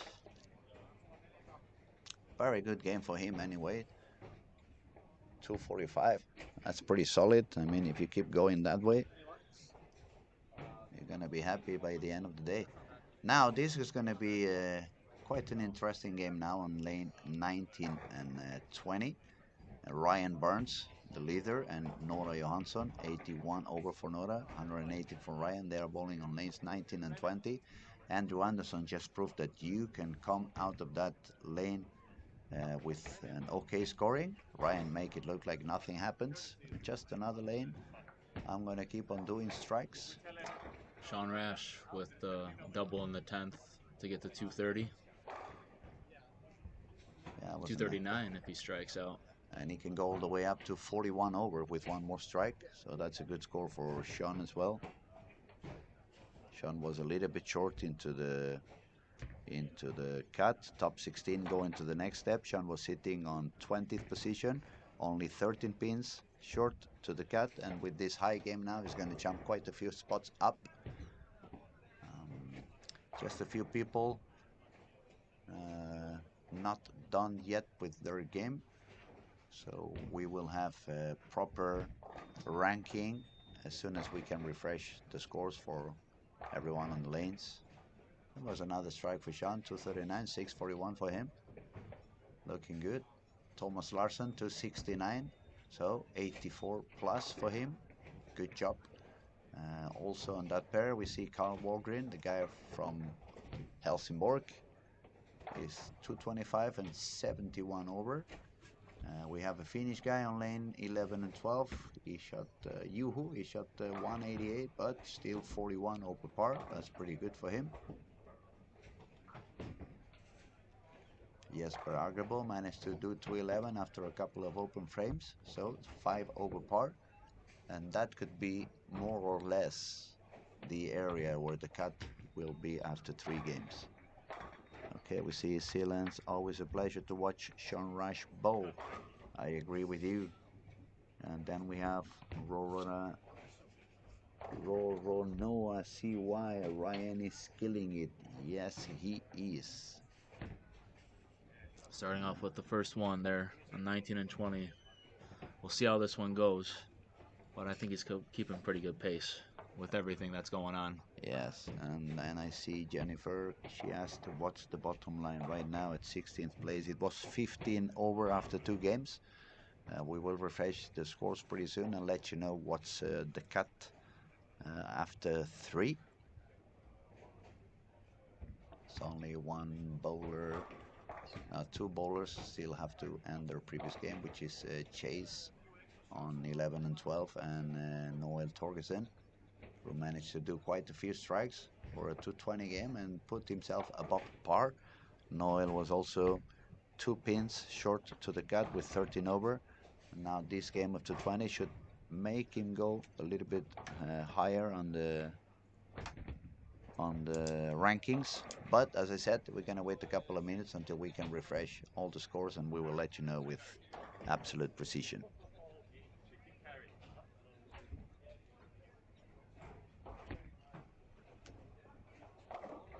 Another guy who's been quite quiet on this step so far, from Malaysia, Hakim Tun. Actually, I just jinxed him because he started with the split, but he's been quiet. We haven't really seen him doing anything, but there he is, 14 over par. That means he shot 200 on the previous game, so he shot 193, 221, and 200. Not that good, but definitely not bad. He's more than alive, and this guy, he already proved what he can do on a bowling lane. Already a PBA title on his pocket, and looking for a second one. It went like this.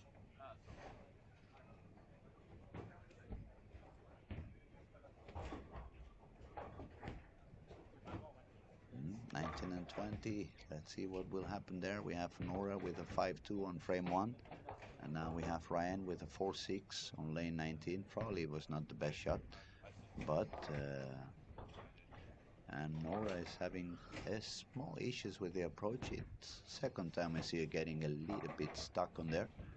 Hopefully it's nothing. It's a little bit of a humid day out here in Helsingborg. And probably that humidity is causing the approach to be a little bit harder than they have been during the week. Let me say also it's been a great work by the crew again in Olympia Bowling. They fixed the small issue there was on lane between 2 and 3. This pattern we have been bowling so deep inside. There's been a couple of guys who had issues on that approach over there, but now it's completely fixed. So it shouldn't be any problem for no one. Now we have the, oh look at that, we have refreshed the scores and actually the cut went up. Top 16 now is 32 over, so that's 210.6 more or less. Out of the cut, Francois Lavoie with 620. Karon Saloma from Finland 617. Hakim Tun 614. Actually, we have two more bowlers over par than we had, so 22 people at above par. And if we look at the ranking up there, Ryan Barnes on the lead, 118 over. Marcus Johnson, number 2, 115 over. Alec Keplinger, 90 over. Thomas Larsen, 84 over. Nora Johansson still up there, 81 over. Arna Jonsson, 76 over. Look at the squad for Arna. That's pretty steady. 232, 222, 222. Carl Walgren, 671. Ethan Fury, 665. Nate Purchase, 661. We compare that scoring pace for Nate with Arner is a completely different way to get over there. Nate has got 231, 80, 240 something. Then we have Joakim Karlsson. He did very good during the week. Also, son of one of the greatest bowlers ever as a woman, Åsa Larsen. She was unbelievable. Joachim started with 179 on lane 19 and 20. He was happy to stay out of there pretty soon. Now 245, 236, 60 over for him, 10th position. Then we find Andrew Anderson, 657. Actually, Andrew's highest game was on that 19 and 20 with 226. So it can be bold. Number 12, Justin Knowles, 50 over. Sean Rush, 41 over. Juho Rissanen, 41 over. Raymond Tees, 37 over. And Noel Haglund Torgersen, 32 over. Now, Raymond Tees is on the other road. He's on a higher roller coaster. 171, 268, 198. Pretty steady, Raymond. But you just have to be there, right? Doesn't matter how you do have it. to be You there. just have to be there. Something that I just noticed too. There's only one lefty that is doing pretty decent. Everybody else is right-handed. At the moment, yes, it is. Justin Knowles is doing okay with 50 over. And let's see, where do we have our other lefty? I think it's Eric, isn't it?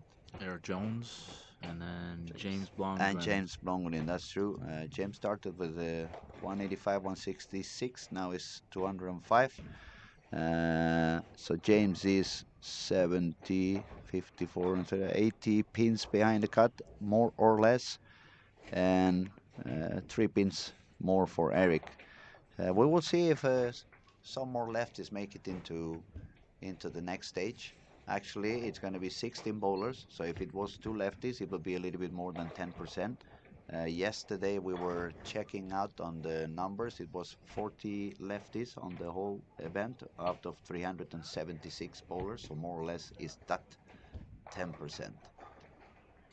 Nora is getting some trouble on that lane 9 and 20. That's going to be the 3rd open frame. And look who's back on that pair bowling with Nora and Ryan. Robin Ilama starting to do some strikes again. Robin is a little bit far from the cut at the moment. Robin, oh, he shot 137 on last game. I did not see that. So Robin is nearly 100 pins behind the cut. 3 games to go. But if somebody can do a lot of strikes, that's Robin for sure.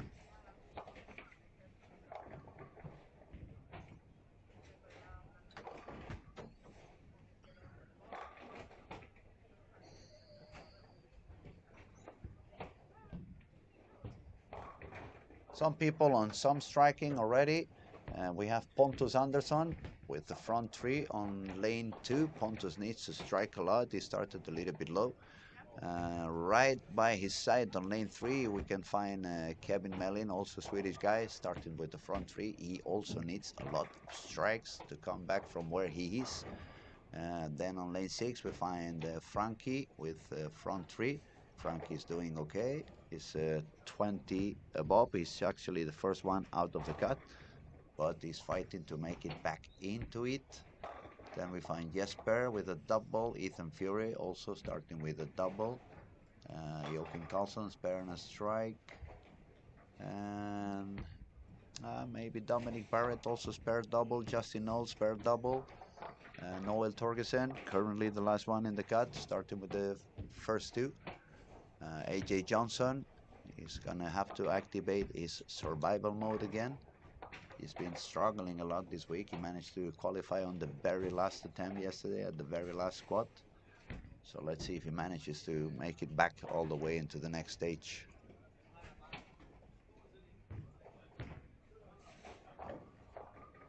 Noel is looking pretty good now. It was a very nice shot on lane 15, very powerful.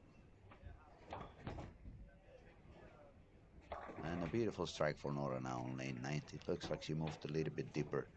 Let's see if she can overcome that slow start she has.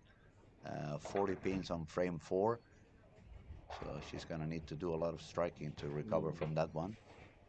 Nice little messenger there for Justin Knowles to kick out that 7-pin to give him that 3-bagger.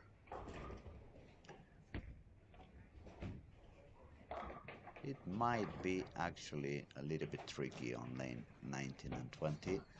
I just saw Robin missing very little bit to the outside, getting another washout.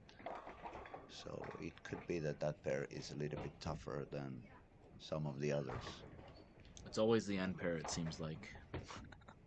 And no matter what house you bowl in.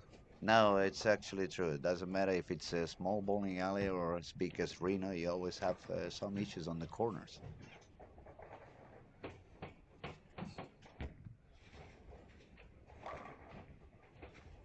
Nice shot on lane 1 and 2 for Raymond T. Started with 3 spares, but now it was a very beautiful strike. And his body language celebrating, it felt like he really liked it. It felt like he was going back on track. Let's see what he can do.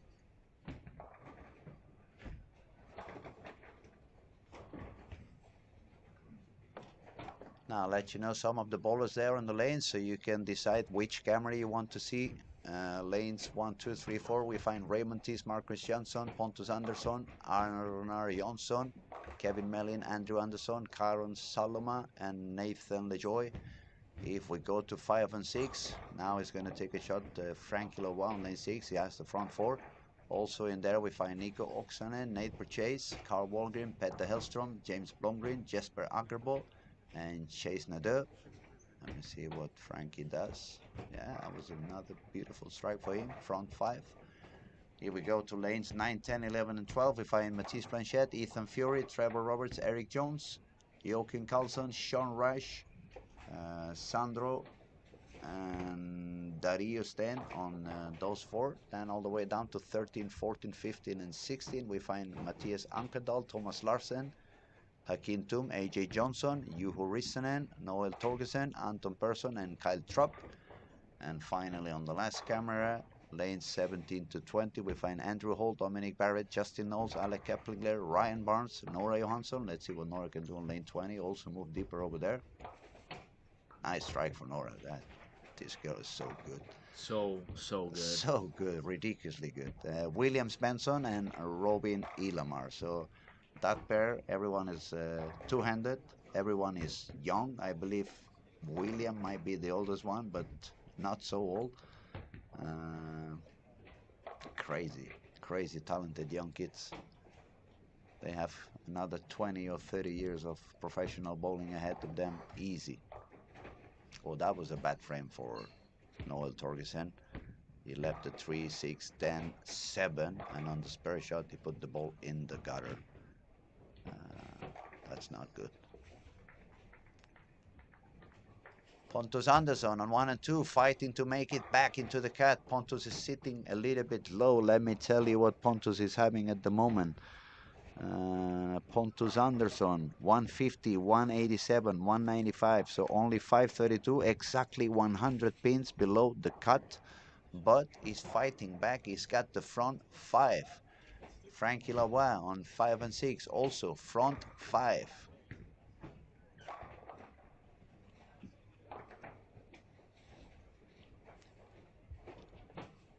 Ryan is also moving deeper on lane 19 and 20. That was a flat 10, but a nice recover after the split. He made a triple. Now he's going to take the 9th pair, and he's still at least going to be above par, and that's what you want to do when you're 180 over. It doesn't look like, even if the scoring pace remains as it is now, over 210 average, that would be 1260. That means he still have 58 pins above those 60 over par, plus those 6 pins he has now. So yeah, keep it steady.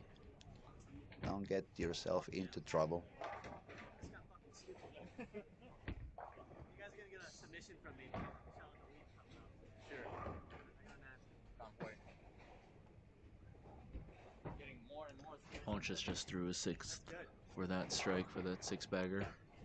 Now Pontus keeps going. And we have Eric Jones in some kind of trouble on lane 9 and 10. Split, open frame, open frame, and another split on fourth frame. So he's going to be on 36 after 4. We call that the phone number in the States. Phone number, yeah. Eric was a little bit down. I believe we saw what was Eric.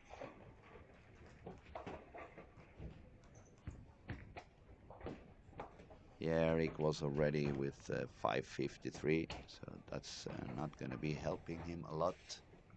Francois Laval left the 10 pin, so front 5, 9. Joachim Karlsson on lane 11, he's bowling deep. Oh, solid 9. That looked very good. Does he throw a few revolutions or what? I think he was the first one I remember from my younger days that he was having like approximately 600 RPM. He's like, and he bowls one-handed, obviously, so that's a lot of rep rate over there.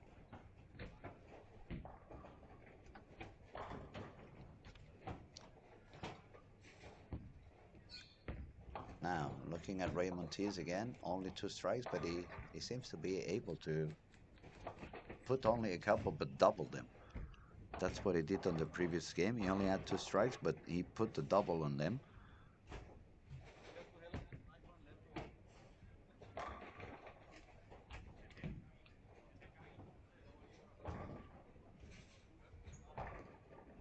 And one thing is true, as we've been saying, it's either very high scoring or very low scoring. We have quite a few people after 3 games, like beyond 70 under, and that's not what you expect on a field like the one we have on the lanes now.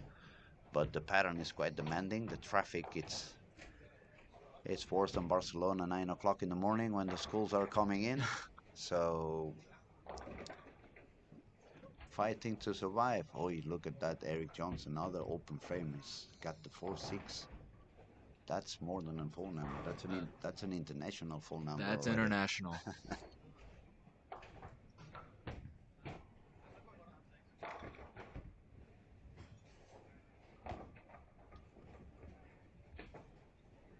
Okay, Nora, she managed to make the triple. Let's see what she can do on lane 20. She's really deep inside now. Looked a It's little gotta bit go. in. No, that looked a little bit in. Yeah, that looked a little bit in. And that's the sad thing, and that's actually what's happening in this pattern. It's like you make a bad shot, and instead of getting 8 spare or 9 spare, boom, there's a big split of 6. Look at her, she's got 3 strikes, but 5-2, 6-2, 7-2, 6 again, which probably is going to be 6-2. Maximum penalty is what this pattern has given everybody. And they are getting deep now. They're inside. It looks like most people that fourth and fifth arrow. I was gonna say some of them are already beyond 25 on the arrows. Right. And we still have 2 more games to go. Yeah. I wonder where they're gonna go. I'm gonna see some airmail. There's gonna be people lofting it a little further down the lane. I feel like. Looks like, but it hasn't been working that well either. Another solid 10 for Ryan Barnes, but I think that's what that's gonna give you when you start lofting it, is the wrap 10s. Fighting to survive, so survival mode is activated for many bowlers. We see Dominic Barrett also flying the left gutter. Nothing crazy yet, nothing like slow and style. But yes, people is moving quite deep on the lanes.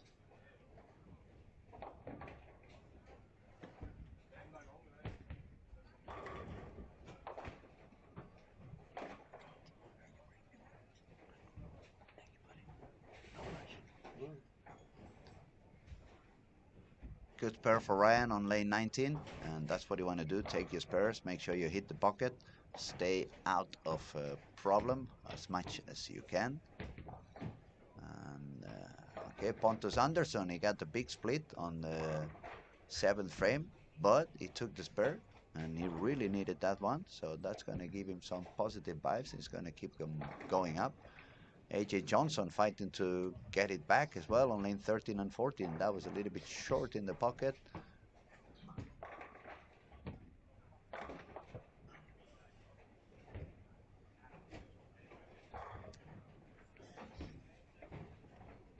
It's hard to say. Is the score gonna go up? Is the score gonna go down? The logic says it's gonna go down. Definitely for people who's not working, is going really, really, really down. James Blomgren going crazy. I've never seen James bowling that deep inside. I've never seen James fly in the right gutter. It didn't look so good. He didn't even reach the head pin. But the body language was a little bit of frustration over there. And I can understand he did 150 over in the first 3 games on step 1. Now he's suffering 44 under, and on this particular game is running with 66 on the 5th frame, so it's a low game for him again. So maybe someone should go out there and tell Nora, don't go crazy, save a 180 and just go for the next bird, because the scores seem to be slowing down a little bit, right? No, I think you're right when it comes down to controlling the pocket. Leave the makeables. Don't allow those maximum penalty misses to happen. But easier said than done, right? I was gonna say sometimes when you're on the lanes, it's very hard to get yourself into that perspective, because even if you don't really want to look around, so you don't lose your focus on what you're doing. But even if you look around, you can see maybe 4 lanes around you, but you cannot really see the whole field. So it's hard to get the right perspective. You always have a tendency to see those who are striking, and then you think like, damn, I need to strike, I need to strike. And then one of the things we have been talking during these days, when you put in your head, I have to, it usually never works. You just want to be on I can and I want to, not the I have to sentence. That usually puts too much pressure on you. And unless you're Jasper Spencer or Walter Ray, it's hard to manage. 100%. It's a one shot at a time mentality. Score watching is a thing though. People like to score watch. It's just a habit. We are human. And then again, once it gets to that score watching point, you start grabbing it maybe a little bit tighter than you're supposed to. Yes. We have a question from Jamie Snipes. What's Roberts at now? I'm not sure if he's talking about the lane or the scoring. We're gonna give you the scoring. It was 603 after 3, and in this game he's bowling on lane. Give me a second. Trevor, Roberts, yep. yes, on 9 and 10, and no strikes for him actually. 3 splits, 2 open frames, 105 on frame number 7. So if he strikes out, he could go for 195. Fighting to survive. I mean, it's quite a few of them at the moment, struggling, doing their best to stay alive. That's going to be a good game for Ryan. 204. Definitely 19 and 20 is not the easiest pair.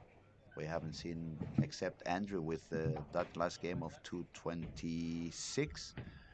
Everything else we have been seeing there is a Quite low. lot of games below par on 19 and 20.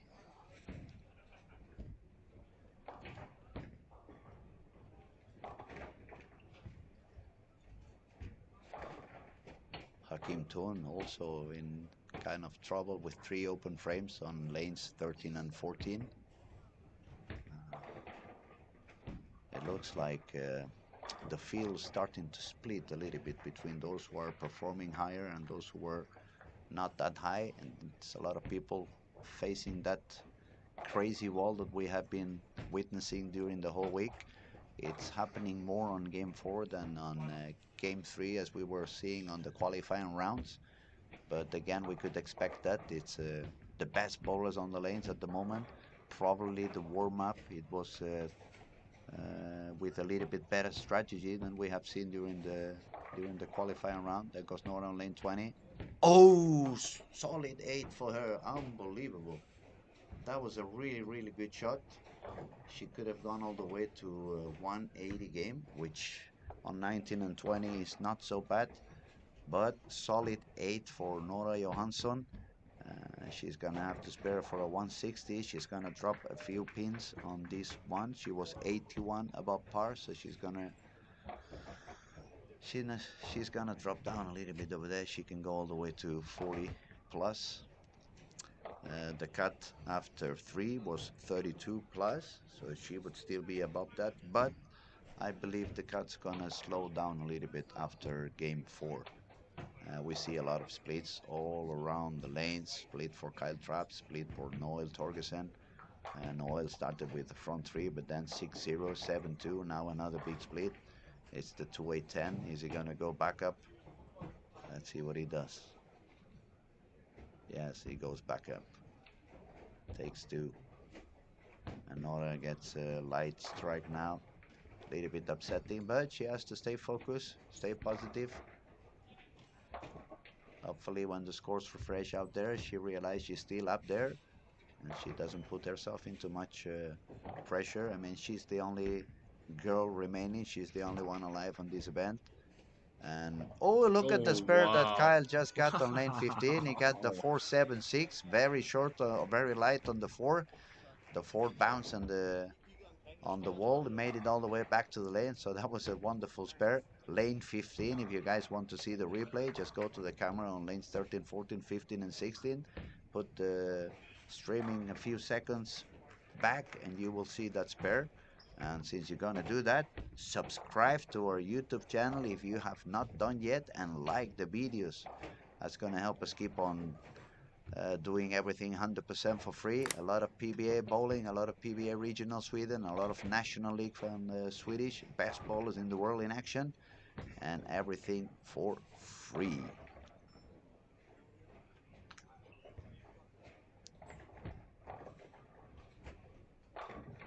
Raymond T is striking again. He's found something on lane 1 and 2.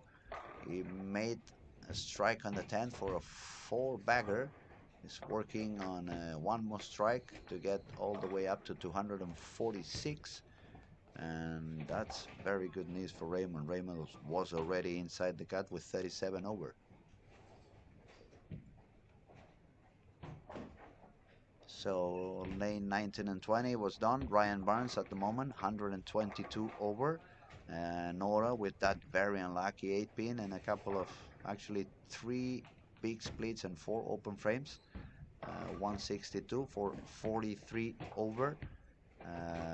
The partners over there was William Svensson and Robin Illamar, 2 super talented two-handed bowlers from Team Sweden. 714, 757. They are a little bit far from the cut at the moment, but we will be back soon to them, see what they can do on the last 2 games.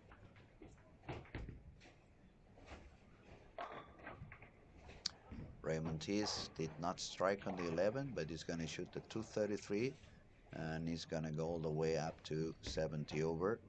There you go, 70 plus for Raymond Tees. That's a good score. You're going to be happy with that. And now we'll see Arnar Jonsson shooting on lane 1, trying to strike out for a game of 214. That would put him on 90 over. And on lane 2, we will see Marcus Johnson trying to strike out for a 195 and a total of 110 over. So these 3 guys are looking pretty solid, looking pretty good to make it into the next step. Not the strike for Arnar, but still, as we said, is a good scoring pace.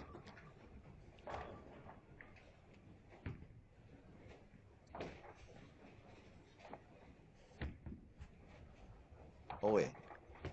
5-10 for Marcus Johnson on lane 2. He really flew the ball in there, and that is why we were telling, or at least I've been telling all the week, I don't believe that lofting the ball is really working. What's actually happening is when you loft the ball is landing in a spot that for sure there is no oil, so the ball loses the energy a lot more than if you try to make it skid, and that's probably what happened. You are so deep inside on the lane, you cannot create any angle, and if the ball is without energy, that's what can happen. You get the 5-10.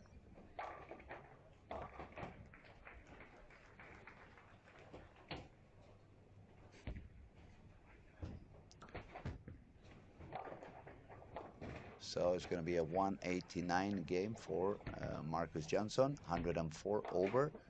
Arnar Johnson chopped the spare, so 180, 56 over for Arnar. Justin Knowles 225 for 875 if he strikes on the 12th frame. That's a good score for him as well. Andrew Anderson is gonna try to double on lanes 3 and 4 to try to make 210 and make it up to 70 over. If he makes that triple on the 10th frame, he's also in front of the ball return. Now going to take a shot on lane 4. Joachim Carlson is bowling a league of his own after that game 1 that didn't work for him. Is working on a 269 game. Nice shot for Andrew. Got the strike. And Eric Jones finally got his first strike on frame 9. He has 80 for 8 frames. He was actually doing some, looking at the crowd in the back. Ethan Fury, not a very high game for Ethan. 159 after 9 frames. He's gonna need to triple to do 189. We will see what he can do. It's quite a few low games on this game number 4. Except for Joachim. Joachim is doing a very high game. 269 for Joachim. So Joachim started with 179 on the not so friendly lanes 19 and 20, and after that he shot 245, 236, 269. That's like 780 more or less. 750 something. 269 is like shooting 320 right now. Yes. It's a very, very high game. He's had to be very happy. So now he's 129 over. He's going to be the new leader on the event. At least on this squad is going to be the leader. 129 over. Ryan was on 122 over. Spare for Andrew Anderson 860. Nate Purchase 207 for 868. Carl Walgreen went down to 170 to drop down to 841. Petter Hellstrom did a good game again, 235, so he went a little bit higher. Now 836 for him, 831 for Jesper Agerbo. Ethan Fury still have to make the 10th frame. If he triple, it's going to be 856. So it's a lot of people dropping from the par, but those who are remaining in the par, they are quite a little bit above par. Yeah, we're starting to see that separation now quite heavily. I mean, I don't even know how many games there are under 180. 180 or lower. It's about half the field. Yeah, 167, 162, 181, 176, 162, 170, 159, 171, 169, 170, 166, 180, 151. Eric Jones, if he makes a triple, 140. If otherwise, it's going to be a 120, 154. It's a lot of low games and a few scores that I have already refreshed, and I could not carry on telling you. So, yes, it's a big split at the moment.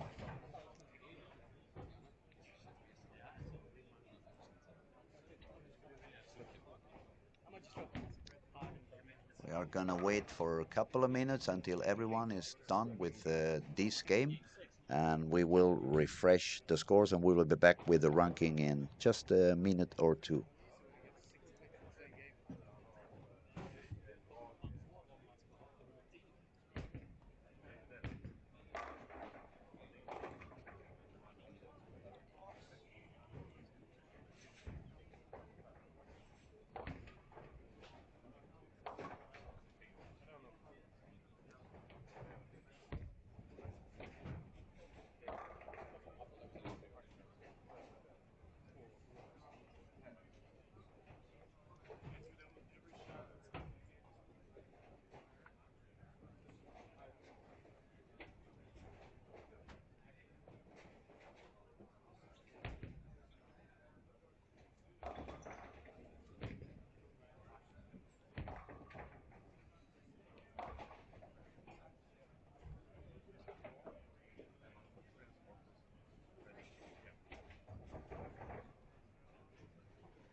Okay, here we go. Now we have the scoring refresh. Let you know that the cut actually moved up a little bit. It's 41 over, but we are remaining on that 210 average. Um, some very high games, some very, very low games. Very low games. We Nick just saw it from Eric Jones there. That 108 is not going to look pretty. 108, but if we look at the scorings over there on that last game, I'm not gonna say names so people doesn't get disappointed. 166, 108 with that one we said already, but 154, 167, 169, 171, 162, 183, 151, 176, 159, 169, 170, 162. 180, 181, and we are already talking about people who is already inside the cut. Now, numbers on the cut. Leader, Joachim Karlsson, 929. Look at the pace he's got. He started with 179 on that not so friendly 19 and 20, which I've seen Aura crashing over there. After that, he shot 245, 236, 269. That's unbelievable. So for a total score of 929 for 4 games. Right behind Joachim, we find Ryan Barnes with 922. Marcus Jansson from Sweden. He just left the 510 on the 10th frame, but despite that, he's 104 over. Thomas Larsen, another quiet guy who doesn't seem to be there, but he always manages his way to score, 78 over. Justin Knowles, lefty, so it is playable on the left side as well, 75 over. Alec Keplinger, 71 over. Raymond Tees, 70 over. Nate Purchase, 68 over. Andrew Anderson, 60 over. Arnar Jonsson, 56. Francois Lavoie, 54. Ethan Fury, 46. Nora Johansson, 43, despite that game of 160. Nora's looking pretty strong. She was quite unlucky on that 10 frame. She left a stone solid 8. Otherwise, that would have been a 180 game, and she would be about 6 spots further up. Number 14, Sean Rush, 842. 15 and 16, they both have the same score, 841, and this is the Finnish guy Juho Rissanen and Swedish bowler Carl Wolgin actually working here at Olympia Bowling Alley at the Pro Shop. Right out of the cut, we have Petter Hellstrom with 836, Jesper Agerbo 831, Karon Saloma with 824, and the last one above par is Noel Haglund Torgesen with 801, and then we can see a little bit of the separation in there actually from the place 19 to the place 21. That's already 50 pins drop, um, and right behind that is a lot of ups and downs. We see games of 230, 170, 160 to 120, 200, 150, 170 to 210, 215, 170, 200, 130. 216, 150. So it's a real roller coaster on the low part of the ranking, and we're gonna have to see what goes on. We are on game 5. There's no more turbos on game 5 and 6. We are already in the final. It's time for the action. It's time for the clutch bowlers, and we have to see who manages to overcome the pressure, who manages to overcome that crazy traffic so far. um, Joachim looks unbelievably solid. Unbelievable. He looks so good. He looks so comfortable. And we have to see if someone can chase him. It's hard to beat that reaction that he has right now. As we were talking earlier, lofting it might not be the play, but he's getting it up there and he's making it look easy. He's got so much speed. He's got so much power, but also he comes from the older school. So he bowled many, many times on the past this kind of patterns. It's not something new for him. He's not the new bowler. He's not on this urethane era of a lot of friction on the corners. So he definitely can bowl. He definitely can do that, and he's proving it. It reminds me of a young Maximum Bob. True, true. Robert Smith. My favorite He, telecast ever was the Windy City Classic against Brad Angelo back in the day, oh, when Randy Peterson says you can't wait to watch what's going to happen next, and then you see Robert Smith just lofting it over the arrows. And I think Hakeem is doing exactly what he needs to do to kind of replicate that. he's definitely matching with the lanes at the moment. He's scoring like crazy, and he makes it look so easy. Oh, look at that for Jesper Agerbo. That's a ugly frame on lane 4. He got the 3 in the corner and then he didn't reach the head pin, so it's a 3 and 3. Not the funniest frame for him. Jesper is pretty close to the cut. He's only 10 pins behind the cut, but now it's a couple of open frames for him, so he's quite struggling. Let's see. Okay, who's doing okay? Dominic Barrett on lane 2. He's got a triple. Ryan Burns on lane 4. He's got a triple. Raymond Tees and Eric Jones. So look at Eric. He's making a comeback. He's gonna do. He's gonna have to shoot 300 and 250 to recover from that last one. But nice to see that he doesn't give up and he keeps going. So triple for Eric Jones, triple for Raymond Tees. We keep on searching around. 19 and 20. Oh, look at that. Karon Salama, 4-bagger, and Juho Rissanen, 3-bagger. So maybe the Finnish people know how to decipher that lane 19 and 20. Thomas Larsen, spare and a triple. The quiet guy is coming. Hello, hello. Look at Joachim now on lane 15.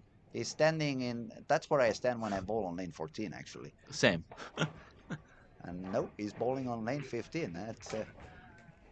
That, I mean, you can't even get more pure than that right now. No, I mean It is quite incredible. he's got those big shoulders. On the first day on the streaming, I said his arm is the size of my leg, but unbelievable, man. He's really rocking the world. That was impressive. That was unbelievable. Joachim is looking really strong. Uh, for me now, it's a lot of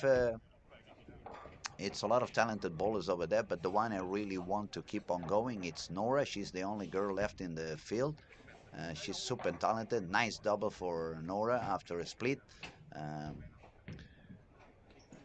it's not that I have any friendship with her. I just met her quite a few times when I came here into Helsingborg. But as I said, she's pure talent. She's the only girl alive, and for the sake of bowling, I think we all have to root for her a little bit so she can go on into the next stage. A PWBA superstar is what I called her, I believe, when I crossed pairs with her. And you can obviously see why. She's got so much power, she's got so much reps. You can see how deep in the lane she managed to go into, and no problem. Many of those young two-handed bowlers, you get them out of the urethane balls of the hand and they vanish, they disappear. She has not been using any urethane. This is not the pattern for that. And there she is. I feel like you don't see too much urethane on the PWBA tour as much as we see it on the PBA tour. On the PBA tour, yeah. To me, it makes sense. Urethane reads a lot sooner than the reactive balls does.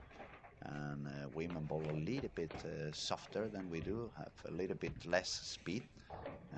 They already have better control and more consistent. So the benefits of a urethane I can see on a strong two-handed young male. I don't see any benefit on most of the girls. There is Joachim. Joachim,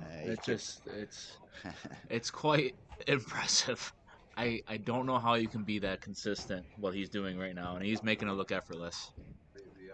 It's crazy. It's crazy. Thomas Larsen also looking very solid now on 17 and 18. And what about Ryan Barnes sitting on spot number 2, 122 over? He's bowling on 3 and 4. He's got the front 5. Another guy who's looking really solid is Raymond Tees. Front 5 for him as well on 5 and 6. Looks like they are finding the solution.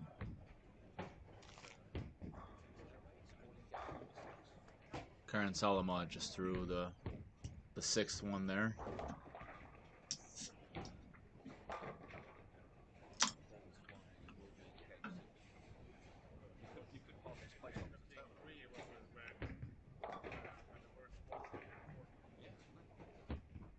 Dominic Barrett also doing good on lane 1 and 2.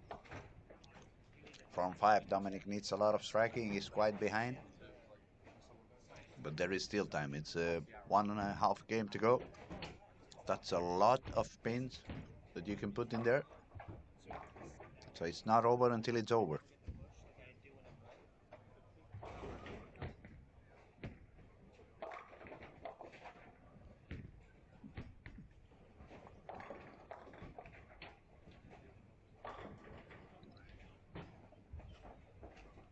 Let's have a look at Sean Rice. He just moved back from the foul line on this previous shot. It looks like on his approach he was hitting the ball return.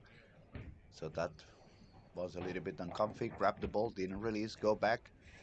And now he produced a beautiful strike. So after a split, he's got the 4 in a row. Good job for Sean. We're seeing a little bit of the early 2000s Sean Rash with that approach. I agree with that.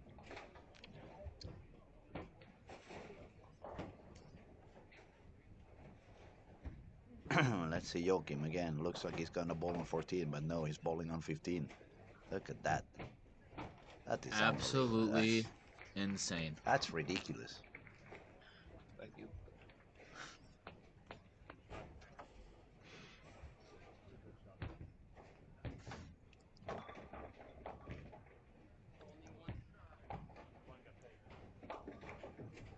Looks like somebody hasn't forgotten the walk on life.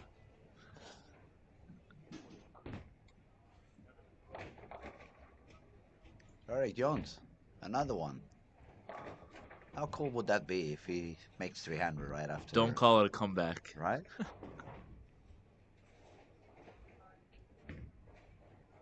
Okay, quite a different approach for Kyle over there on lane 11. He was bowling from the outside. He seems to be quite desperate. He doesn't feel like he can go any other way on it. And another one who's doing pretty good with a quiet way is Frankie Lebois. He doesn't make much noise, but they have spare, and a triple. He's the silent assassin, isn't he?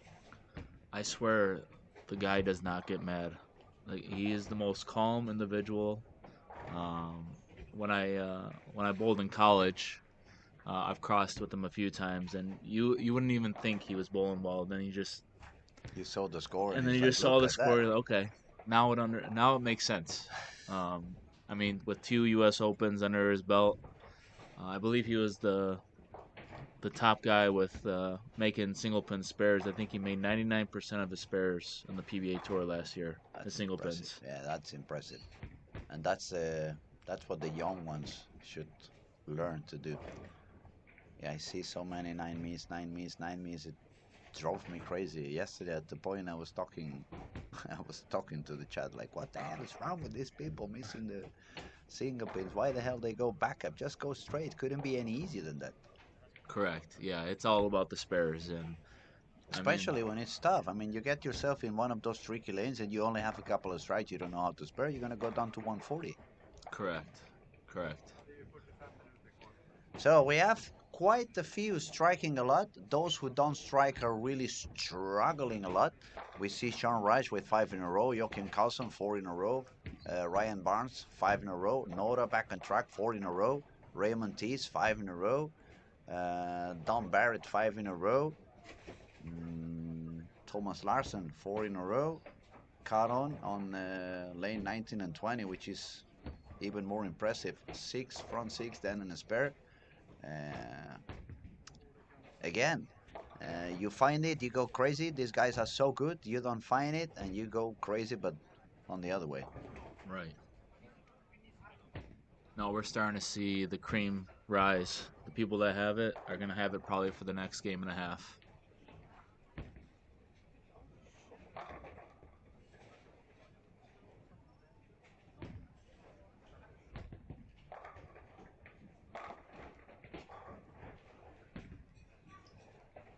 Marcus Johnson with 104 over is now bowling on lanes 5 and 6. He's having a steady game. Strike, spare, strike, spare, spare, strike. Another impressive strike for Nora Johansson on 3 and 4. And she seems to be quite calm, quite focused, not overexciting, not overreacting. That's very good news for her. Also, so it's not only talented, but it looks like she can manage to control her mental game as well.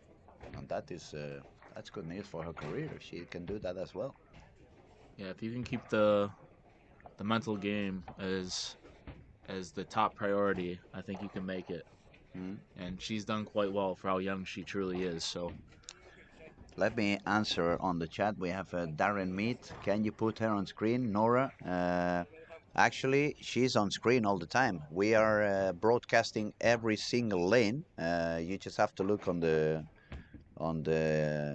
Lucky Larson's Masters YouTube channel. You will find different streaming where one camera is on lane 1 to 4, the next camera is 5 to 8, then you have a camera 9 to 12, then you have a camera 13 to 16, and finally you have a camera on 17 to 20. So everyone is on the broadcasting, everyone is on YouTube, everything is live. And what channel? Actually, as I said, Nora is bowling on lane 3 and 4, so you have to go on the cameras from lane 1 to 4.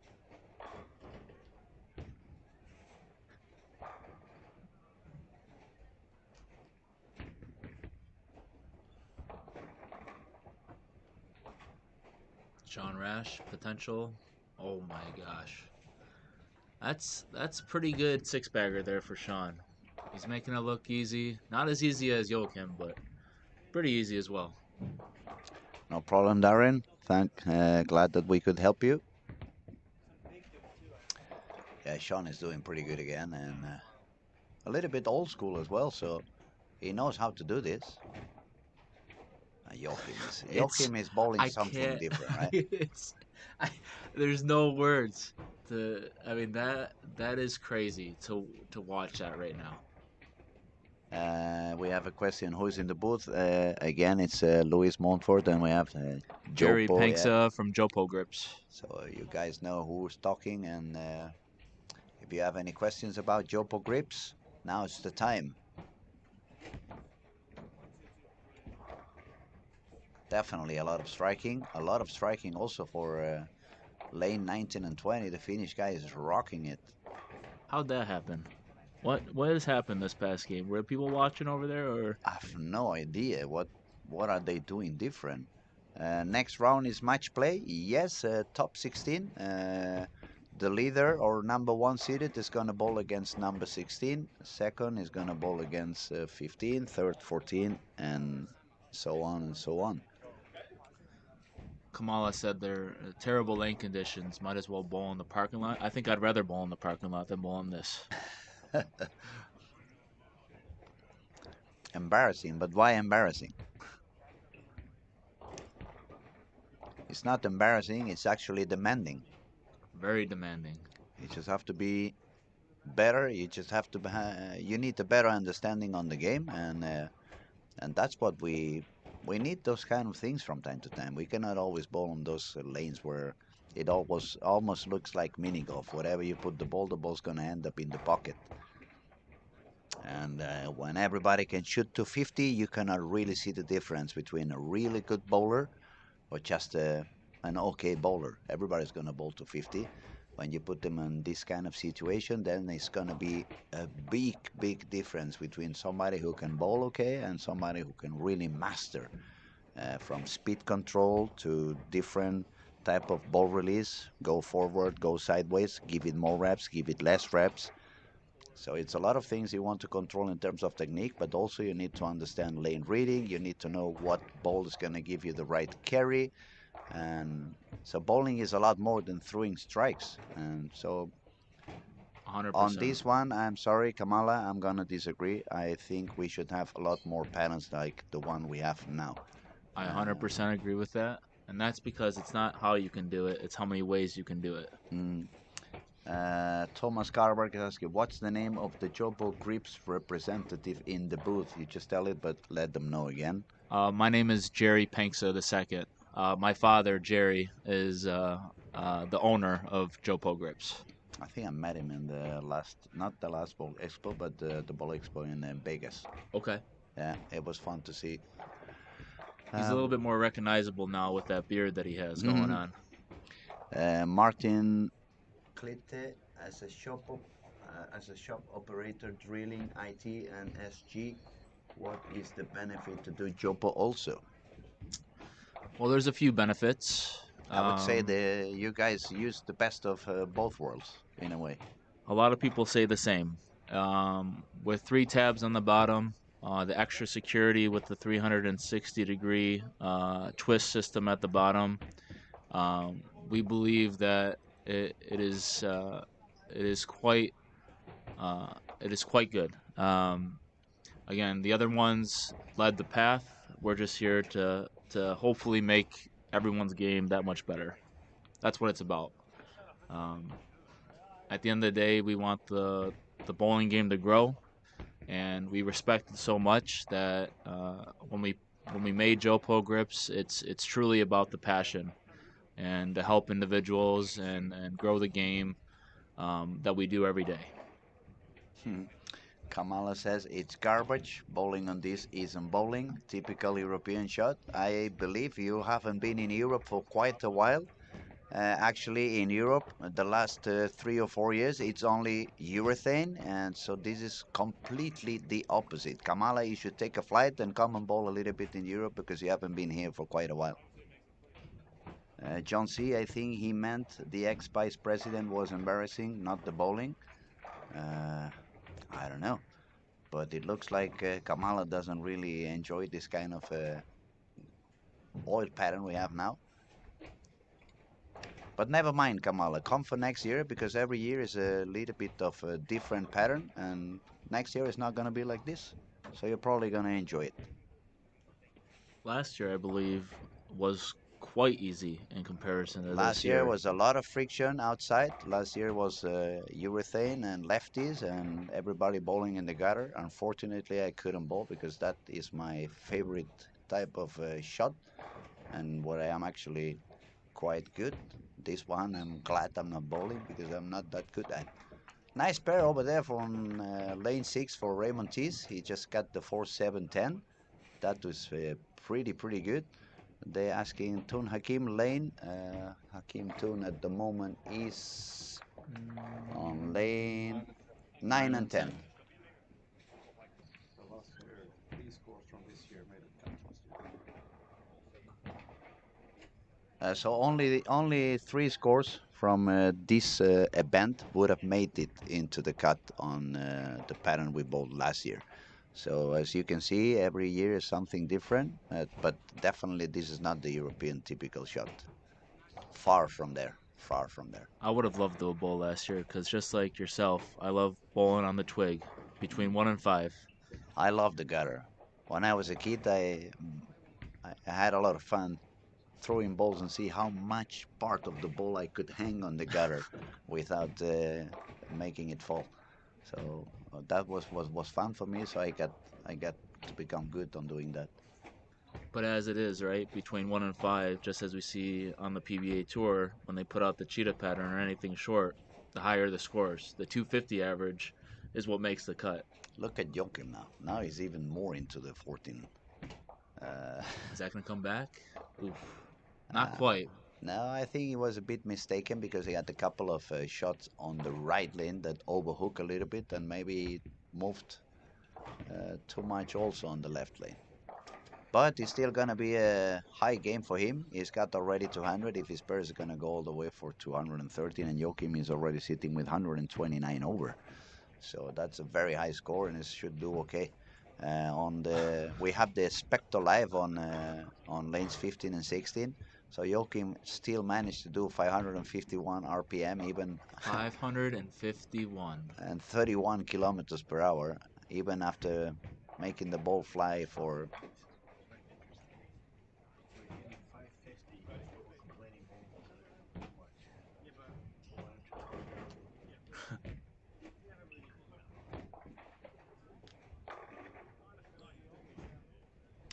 Okay, Montes look at Anderson the. with a nice 242 game there. Yeah, I was gonna say, and what about the Finnish guy on 19 and 20? I mean, 244 on 19 and 20. It's lovely. It went up to 1068.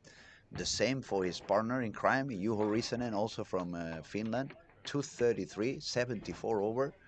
And no one would have expected they would jump up on that pair, but they did. Obviously, Finland is also filled with talented bowlers. There's so many good bowlers over there.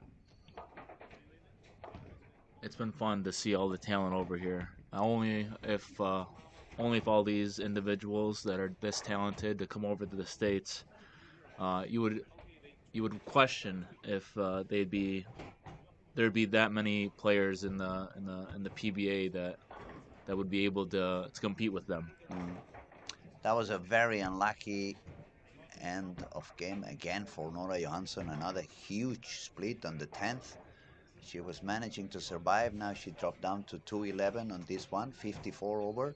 She should be still inside the par.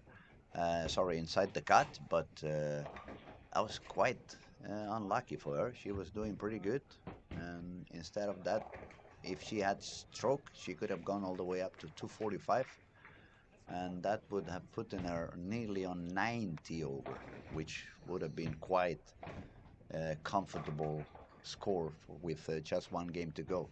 And now, unfortunately, she's going to be 54 over, and she's going to have to work a little bit on that last game to make sure that she can keep inside the top 16. A lot of striking in some bowlers, a lot of open frames for some others. Looks like the separation is going to get a little bit bigger. We have lane 13 and 14, a little bit delayed compared to the others. They are one frame behind, so we're going to have to wait a couple of minutes until we can refresh the scores and give you a better knowledge on how the ranking is looking, and which bowlers are in, which bowlers are out, which bowlers still have a good chance, and which bowlers need to watch out. So let's wait a couple of minutes and we see what goes on. Mr. Sean Rash finishing with the looks like to be the high game of this set with 257 to get him to plus 99, which should put him in the top 5, if I'm not mistaken. More or less, yeah, that should be the. If he's with 99 over, I mean, that's a very good score. You can sit comfortable, stay out of trouble on the last game.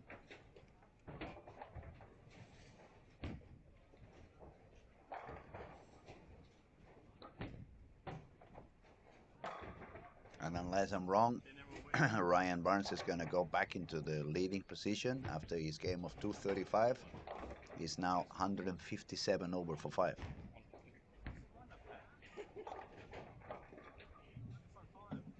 You can never assume anything, but I think he's going to be just as good, if not better, than his dad one day. He could be. He definitely has the talent. He definitely has a bright future ahead, and he hasn't been bowling for that many years. So that proves you how damn talented he is. Another Wichita State protege. They just breed him over there, I swear. It's like Howard's.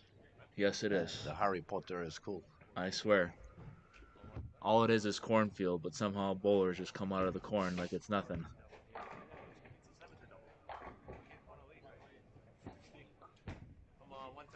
Now, on the qualifying round, it felt like Ethan Fury was going to bowl a tournament of his own, but somehow he's not going that crazy high, but he's bowling pretty steady. We have Ethan on lane 13 and 14. The worst he has is 9 spare. So 9 spare, triple, 9 spare, strike, 9 spare, strike, 9 spare.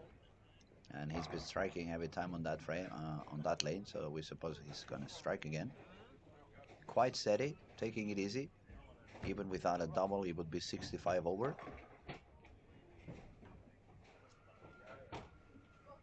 That was an expensive game also for Justin Knowles on that 13 and 14.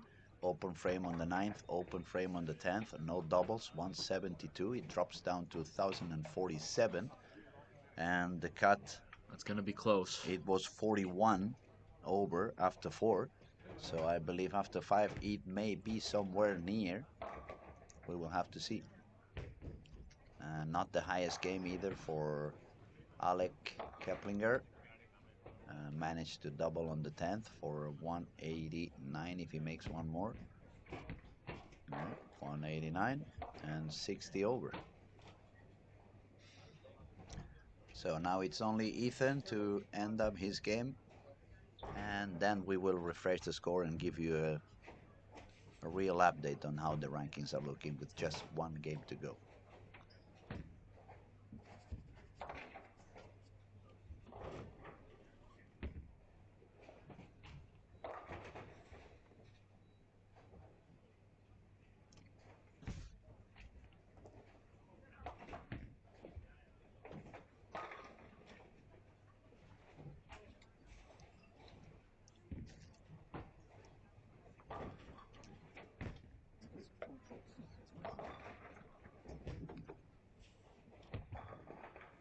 Nice double for Ethan.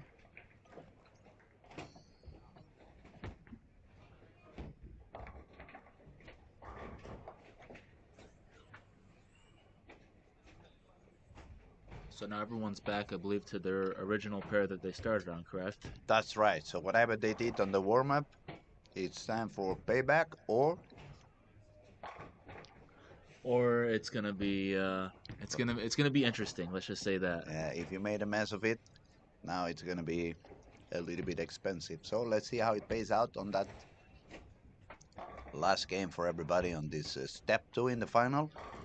We remind you, top 16 is going to advance into the next round, and then they're gonna face one another from a qualifying perspective. It's gonna be the leader is gonna face number 16, number 2 is gonna face number 15, number 3 is gonna face number 14, and so on.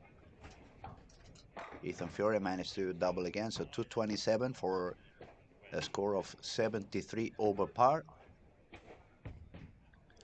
In just a minute or two, I'm gonna give you an update on the rankings, and we will find out how high is the cut and who has chances and who has no chance anymore.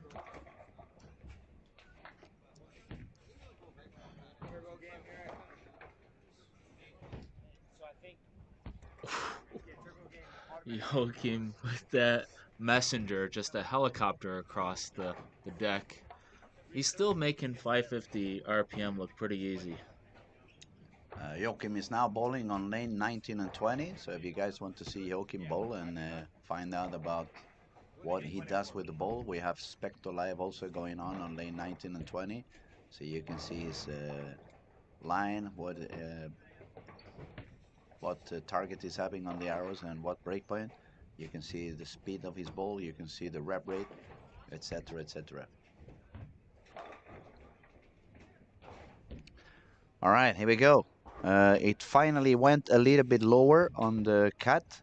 Look at that. The last 3 guys inside the cut on this last game: Justin Knowles, 14, Andrew Anderson, 15, Arnar Johnson, 16, and they shot 172 for Justin, 173 for Andrew, 170 for Arnar Johnson.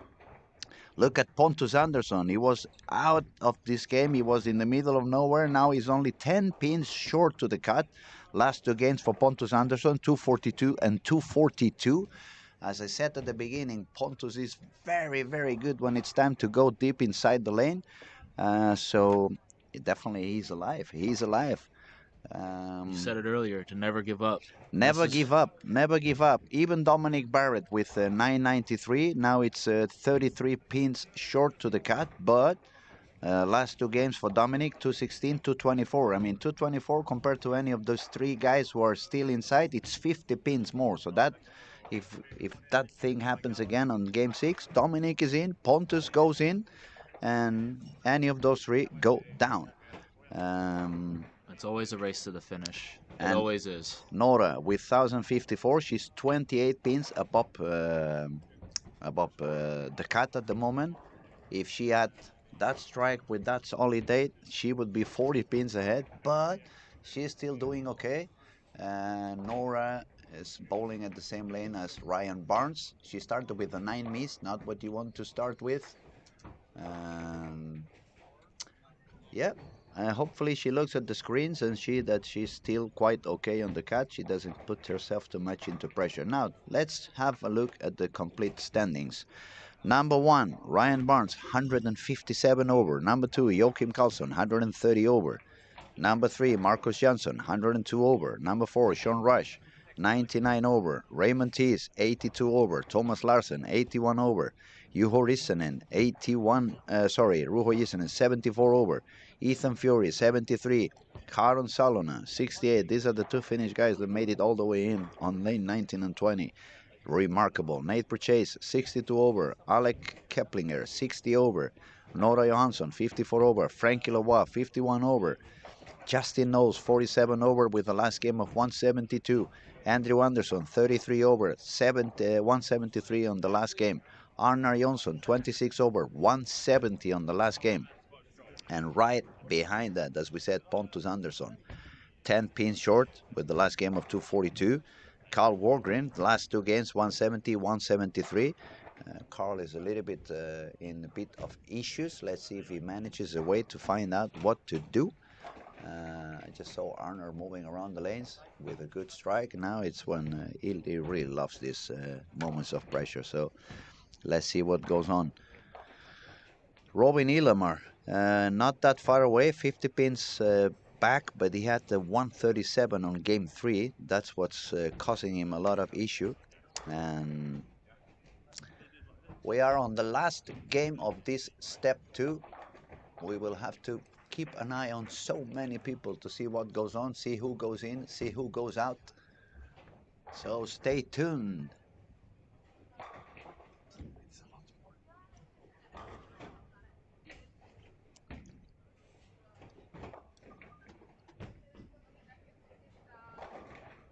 Okay, we're gonna have to keep an eye on those guys around the cut area. Arnar Jonsson bowling on lanes 13 and 14. Andrew Anderson bowling on, give me a second, I'll let you know. Andrew, where are you? Andrew Anderson, 11 and 12, started with a double. That's good news for Andrew. Justin Knowles. Justin, where are you?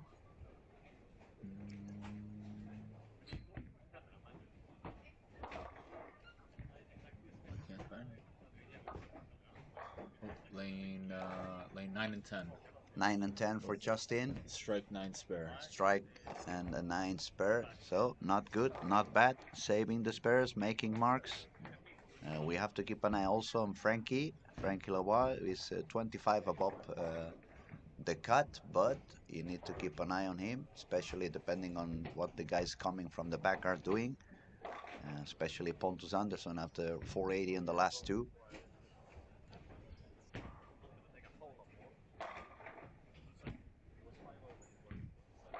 Nora just stepped up there and threw her first strike of the game. I think if she gets the 210 or above, I think she's all right. Yeah, with 210 she should be in, because actually she's 38 pins above 17th, and We 40. know how hard it is to get anything above 220 right now. Oh yes, oh yes. And especially when you put the pressure on also. It's the last game, and either you do it or you're out. Even if those bowlers are used to these kind of things, they're used to this kind of pressure. But it's not easy. You're bowling for a title, you're bowling for a potential PBA title, you're bowling for some more money. And it's not easy on the lanes either. Look at that, Napier Chase was doing really good. The ball on the corner. 90-62 over, and he started with the double, but now a 3, and that is a very low count for a double. And also on the top of it, it's not the easiest spare. My dad would say just press the reset button.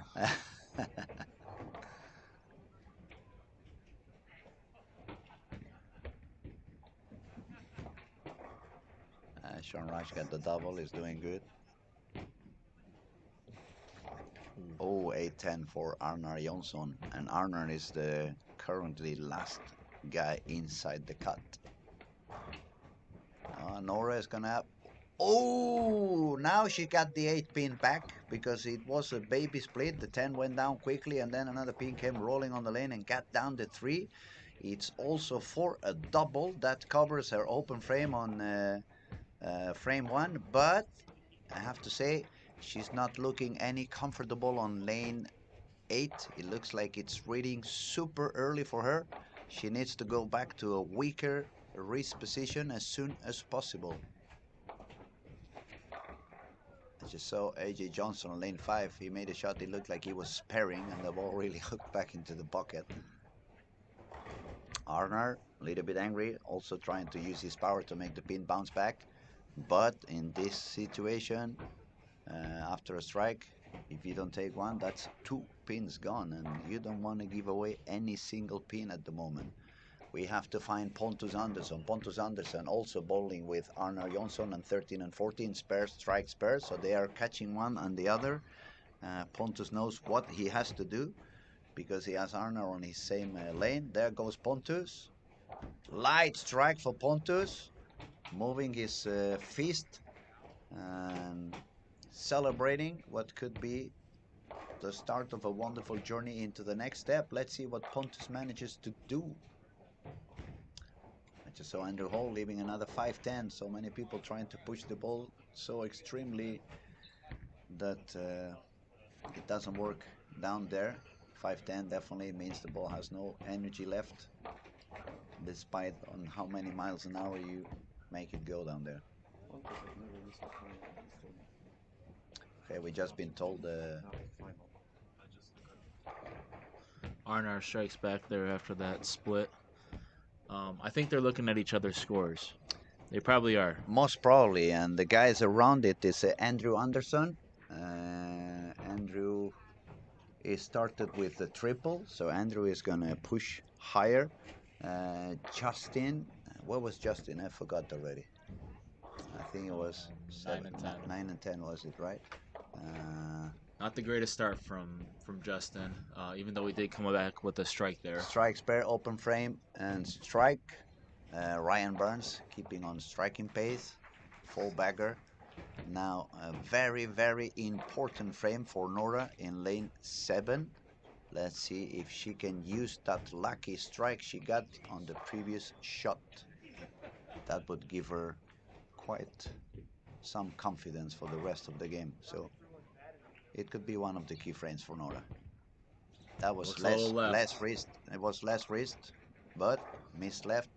So 6-10, that should be an easy spare. Andrew got the 4, so Andrew front 4 for Andrew Anderson, making his way up into the next round. He just needs to coast now. No maximum penalty shots, no splits, makes the spares, and I think he'll be on to the next round.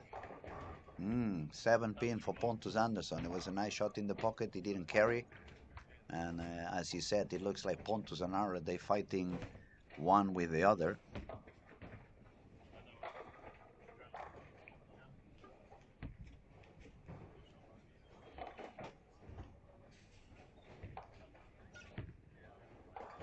Important spare there for Nora. The lanes are hooking a lot, so now a 6 and 10 is usually very easy, but when they hooked so much, you can chop the easy quite easily. Chop the 6. So good spare for her.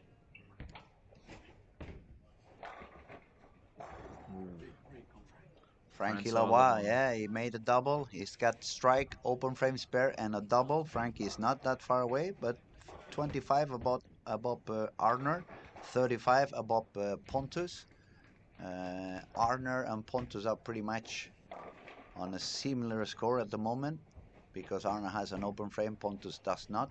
Pontus has 14 pins more on this game. They had only a 10 pins distance between them, but Pontus did not strike, and Arner is walking on lane 14 to try to get a double.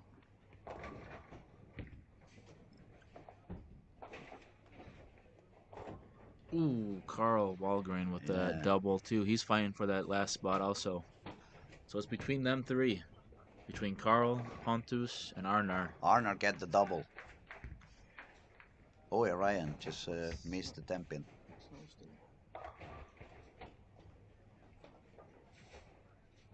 Not taking a shot at me, right?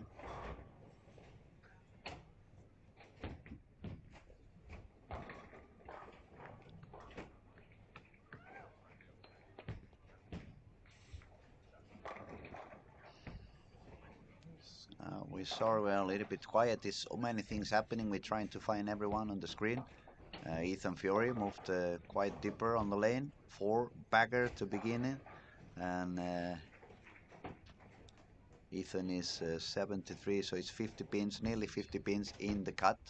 So we can consider that he's gonna do okay. Down Barrett trying to stay in there as well. Now Nora taking a shot on lane 8. That's the one that's been hooking so early for her. Let's see what she can do over there. She got it there, I think. No, that lane is hooking very early for it. That lane is pretty burned. It's not gonna be easy. And on the top of it, that's the lane where she's gonna make the 10th frame. And those small details can make a huge difference on this stage of the event. Arner, hands on the head. He didn't like it, but he got the 2-pin. That's a good 9. Yeah, That is that's a very great good 9. 9.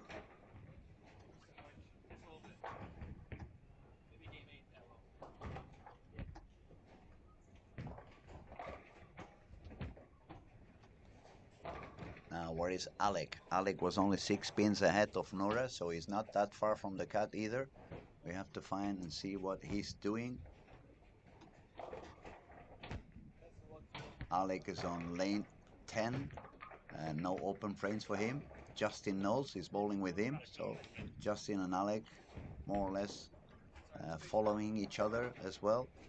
Justin just made a double, so he's slightly below par, but with the chance to put one more in there.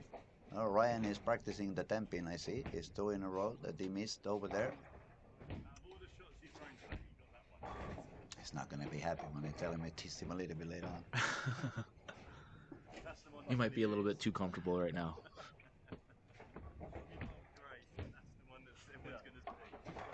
Peter Hellstrom making a comeback also. Peter is only 22 pins short to Arnar, and Peter's got spare and a 5 in a row over there. It's getting exciting. A lot of things can happen. Some people can go in, some people can go out. Oh, I'm starting to feel the pressure myself, and I'm not making any shots. Frankie Lavoie just missed that half bucket there. Yeah, not good for Frankie, and Frankie is only 6 pins ahead of Nora. No, she tripped the 4-pin, very good on lane 7, but it looks a very big different ball reaction from lane 7 to lane 8 on Nora Johansson. Oh, 5-pin on I'm getting really stressed. Step 1 was the same. It was a lot of pressure over here. I could even, the last few frames, I couldn't be sitting down. I had to stand up. It looks like I'm looking football instead. You can cut the tension like a knife, or with a knife. Yeah. They said, look at that double for Pontus Andersson. Also trying to make the way in. Pontus is above par at the moment. It's a lot of people that can go in, a lot of people that can go out. Down Barrett with a triple there to stay in. Another one, no, to jump in. The jump in. The jump in is 33 behind at the moment. But Arner is 5 under par, so that means he's only 1 mark behind. Actually, Peter Hellstrom is making his way in at the moment. Let's see what Arner can make on lane 14. Ooh! What a messenger over there. Keplinger. Yeah, he missed. 15 below par for Alec. And Alec is 34 above the cut. Justin Knowles made the triple. He's back on above the par. It is coming down to the wire. Things are getting really compressed now. It's gonna go all the way to the last frame. Absolutely. Same we had on the previous step. Everything is gonna get decided at the very end. That's what it's all about. Andrew Anderson looking very good. 4 front, 4 bagger, spare, strike again. Andrew was also down there in the cut, only 7 pins ahead of Arnar. 9 and 10, we have Raymond Tees, with an open frame and a 5. Raymond was quite a little bit ahead, 56 ahead of Arnar and the guys. So let's see, Peter Hellstrom. Pontus Andersson just made the triple. Ay. Will we have a roll-off? We can only hope. We can only hope to make it that much more interesting. I hope not, because my heart is not going to resist it. I'm getting older. I had so much caffeine to stay awake. Nora Johansson, Banauta, lane 8, strike for Nora Johansson. She gets the double. I'm getting excited already, and it's still 3 frames to go for her. Good job, Nora. Keep going. Come on. We want the girl to keep going. Otherwise, we're gonna have to get my under 21 World Cup week to some of the bowlers. So it looks like someone is in there. That was quite the shot for Nora on that lane that was hooking right in the middle of the 5 lane. Amazing, amazing. It's getting so exciting. Arnar Johnson also made the double. Now all the people is doing, now they are going for it. It's getting exciting. It looks like I'm talking about the race of horses, but there's no horses in here. It's only bowling balls and balls and balls, and here we go. Petter Hellstrom, 9 spare. Petter is on the pace of 237, 2 frames to go for him. So maximum score that Petter Hellstrom could have is, let me see, 1261 would be the maximum that Petter could have. Now let me see Pontus. 60, 90, 20, 50, that's 80. So 1246 for Pontus Andersson. Arnar actually 5 pins short to Pontus Andersson. Nora is in the fight. Carl Walgren, I lost him. It's too many people, I cannot see that. Pontus Andersson, too far. Didn't hit the headpin, but he's still there. Frankie Lavoie, we can't forget about Frankie. How is Frankie doing? He had an open frame. No, 2 open frames, but 1 double. He just makes another double. If they're not micro machines, they're not micro machines. You know what happens. Yeah, cool down, cool down. But come on, even I'm starting to, I can take off my hat. I'm not freezing anymore. I'm starting to be cold. I have to pull my sleeves a little bit higher. Ay, ay, ay, ay, ay. Who said bowling wasn't fun? The most fun. Okay, let's go back. People who was close to the cut: Justin Knowles, Andrew Anderson, Arnold Johnson, Pontus Andersson, right down. Carl Walgren, right down. Petter Hellstrom, right down. Only 22 pins down for Petter Hellstrom, but he's on his way for a 230 something. Back to lane 7 and 8. Nora, she was looking pretty steady on lane 7. She needs that strike on the 9th frame. Let's see what she can do. Come here, Nora. It looks good. That looked good. Oh, it didn't make it back. Oh, yo, wash out on the 9th frame. That's not gonna be nice to spare. And she puts it, it puts her on trouble, definitely. Petter just got another strike. The 2-pin went coming front. Oh, that's a very scary frame for Nora over there. It looked pretty good. Not good. much risk. The ball was sliding properly. Just didn't hit the headpin. Okay, now we have to look at even more scores. Where was Dominic Barrett? He was a little bit shorter to the cut, but he was having some strikes. Dominic Barrett, 5 in a row. Another guy who wants to keep on going and wanting to survive. Make sure we got these heart attack things out there in case you need to give me some electricity in a little while. Arnar Johnson. Arnar, not a good shot. Leaves a 3-pin. Arnar is dropping down.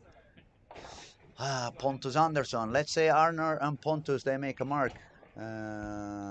What did Nora do? 6 and 2, not good. 12-21. That means if Nora makes a triple, it goes all the way up to 51 over. Arnar 64-94. And Arnar could do a max score of 214. That would put him on 40 over. So that means Nora just needs to do strike spare to be above Arnar. But Pontus Andersson would be a couple of pins ahead of Nora. We have Petter Hellstrom, who is already 10 pins above. Petter could go all the way up to 1261 if he makes a triple on the 10th. It's key frame for Petter Hellstrom also on lane 16. I believe he's gonna know, over 15. No, he should be 16. I'll let you know in a second. Who else was there? Karon Saloma from Finland is looking good, 1221 and a spare, so he's ahead of Nora as well. He was already ahead, but okay, let's see who else over there. Carl Walgren. Where's Carl?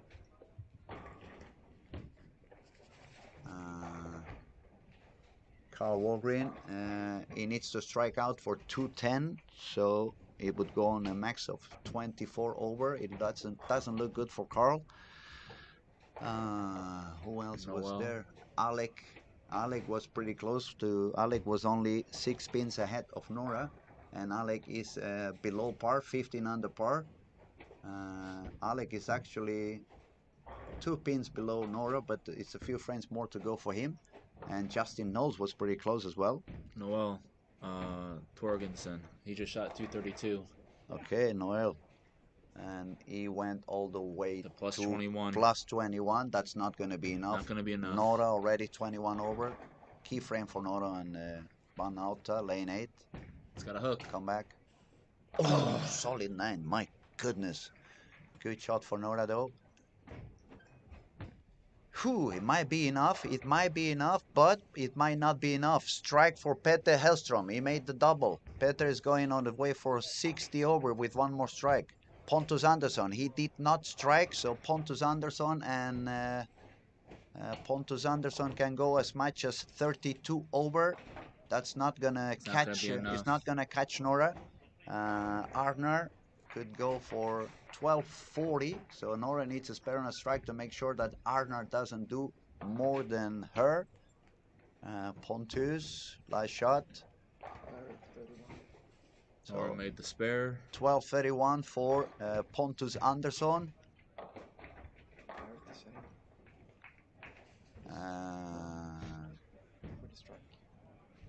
Dominic Barrett needs a strike as well to go for 1231, which would be exactly the same score that Pontus Andersson has. That's the score that Nora already has, plus whatever she shoots on that last frame. Big strike. He did it. Okay, so now we have Dominic Barrett and Pontus Andersson, both 1231. Petter Hellstrom made his way in with a 257 game. Arnar. Strike for Arnar. He can go all the way to 1240. Key shot for Nora. She needs a strike. Oh my God, that was an unbelievable strike. That was one of those that you really have fun having. 1241. That's going to prevent Arnar for catching her. So she's dropping behind. Pontus Andersson, Arnar Jonsson, Dominic Barrett, and Noel Torgersen. She may still be alive. I believe she'll make it. There is hope for her. 1241. Actually, she made more than not Caron Salone. He still had to do the 12 frame. And Frankie made a double. He's gonna go for 1250. So he's gonna make it in. He's gonna stay nice and steady. Arnar, 11th frame. He needs that strike. Have a roll off. He needs that strike. Arnar needs to shoot one more. There he goes. That's close. Down on his knees and tripping the 4-pin. Look at that. On the way for 1240, and as shoot as he makes one more strike, he needs to run down back and light the candle to pray and hope that is enough. Caron, the Finnish guy, he has not yet made the 12th frame. Now is one of those moments when you don't want the ball in the corner. No. Because that would be very expensive now. He's sitting with 1237, one shot to go. Let's see what Caron does on that lad. There you go. Hitting the headpin. Good for him. Strike. 1257. That's good for him.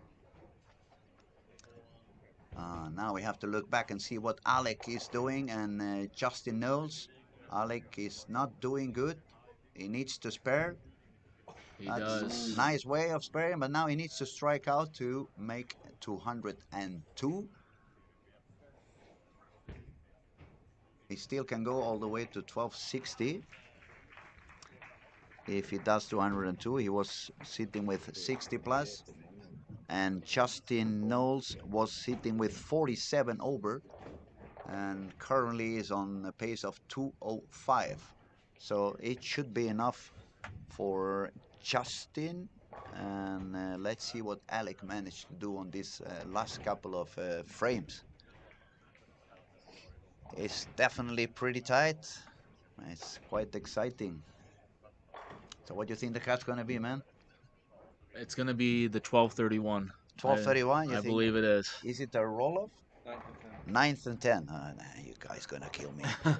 And it's so many games, so many hours to go. It's not going to be enough Red Bull in this bowling alley to keep me alive. Are you sleepy? No, on the contrary.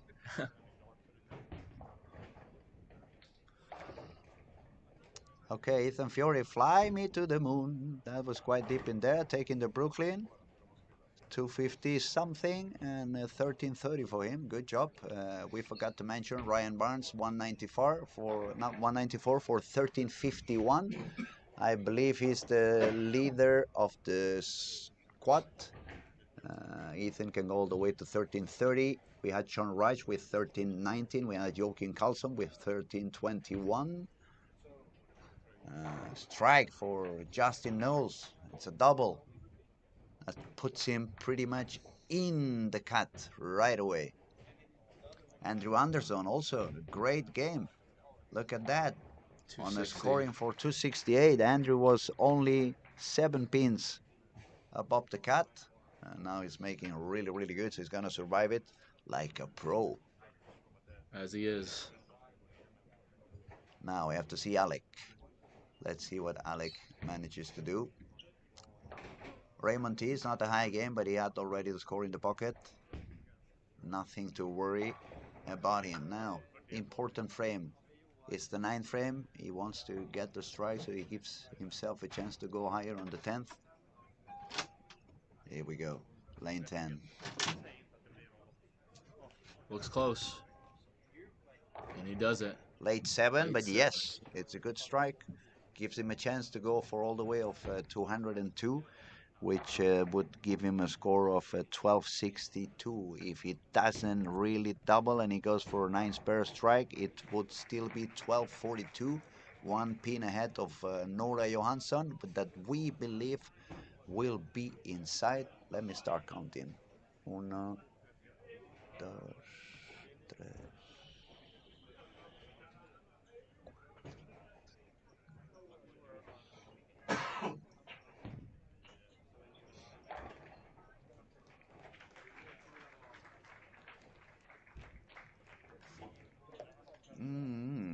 Actually, it looks like maybe Arner with 1240 could be the last one to make it. So it's going to be really an important frame for Alec.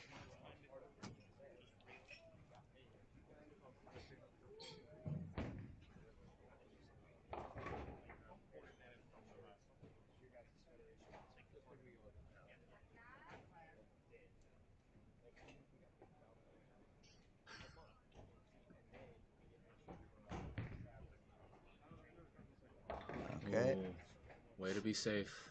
4-7. Yeah. Shouldn't be any problem for him. It's already on the 40s.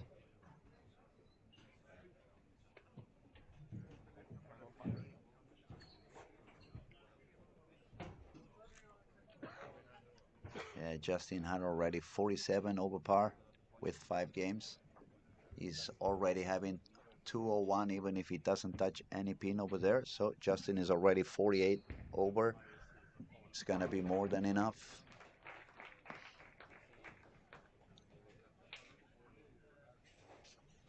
I'm calling it 1231. That's it. Looks Either they're that way. both in or it's going to be the 9th and 10th roll off. Well, we can start counting. 1290, that's high. 1269, that's higher. 1291, that's higher. 1351, 1270, 1250, 1260, 1300 for Andrew. 1320, 1320, 1250, 1320, 1250, 1260.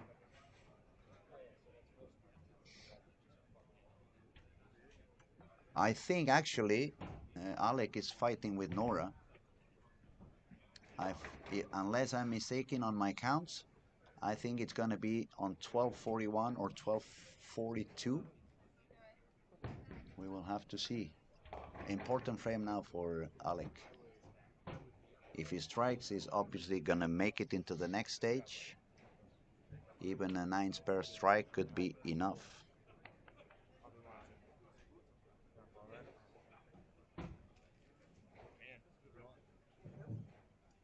Ooh. Ooh. Deep in the headpin.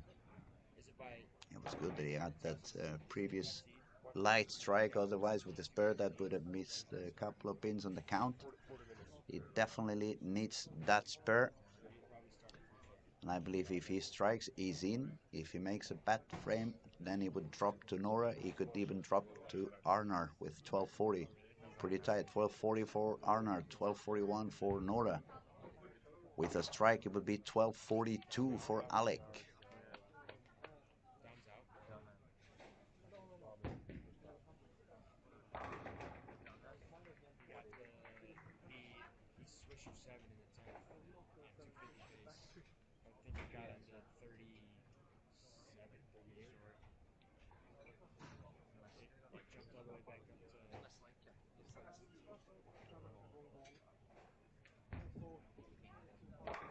Okay, it could be a roll-off of the 1241 as well, since he went to just hit the head pin. 1241 for him, 1241 for Nura.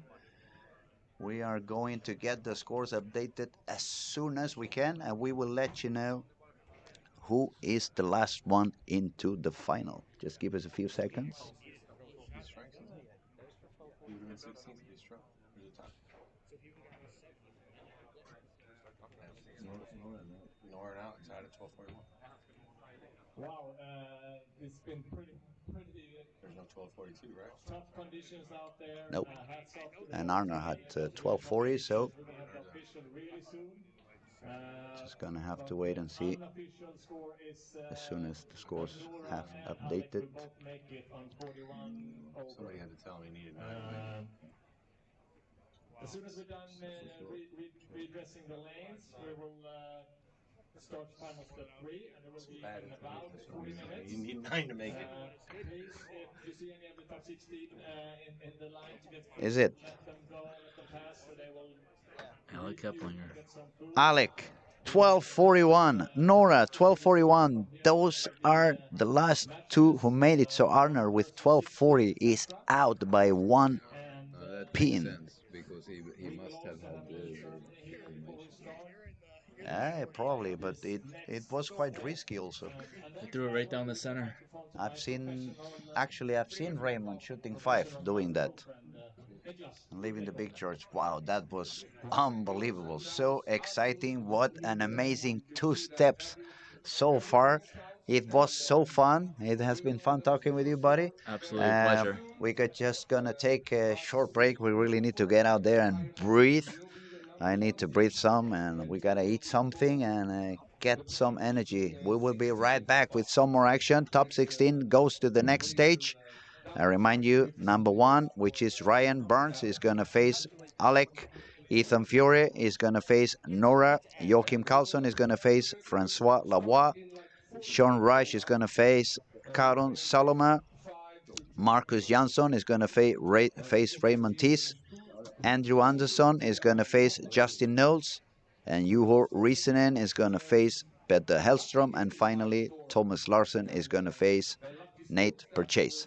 Thank you very much, everybody who is watching and following us. Please subscribe into our YouTube channel, like our videos, and we'll be right back. You will have, you will take your score down to and see if what maximum you can get. And last year was 300 games, and it's not the 300 this year. So we'll see.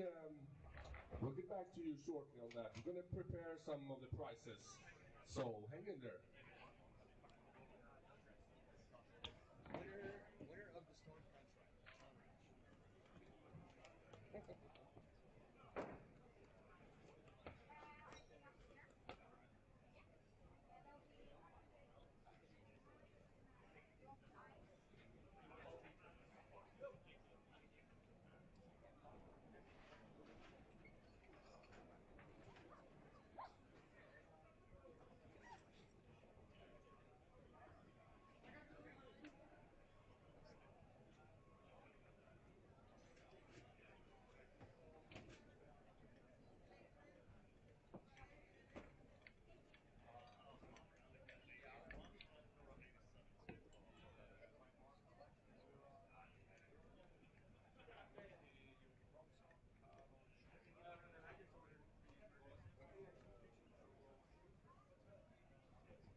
great time to pull my worst score.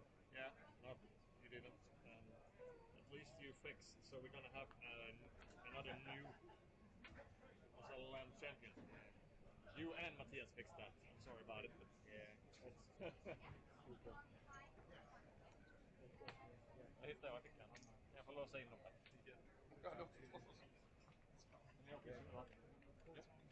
Kan du säga, vi kan gå igenom matcherna och sådär till official. Ja, vad har du för namn? Men alla kan sist. Men jag uppdaterar på hemsidan. Tack.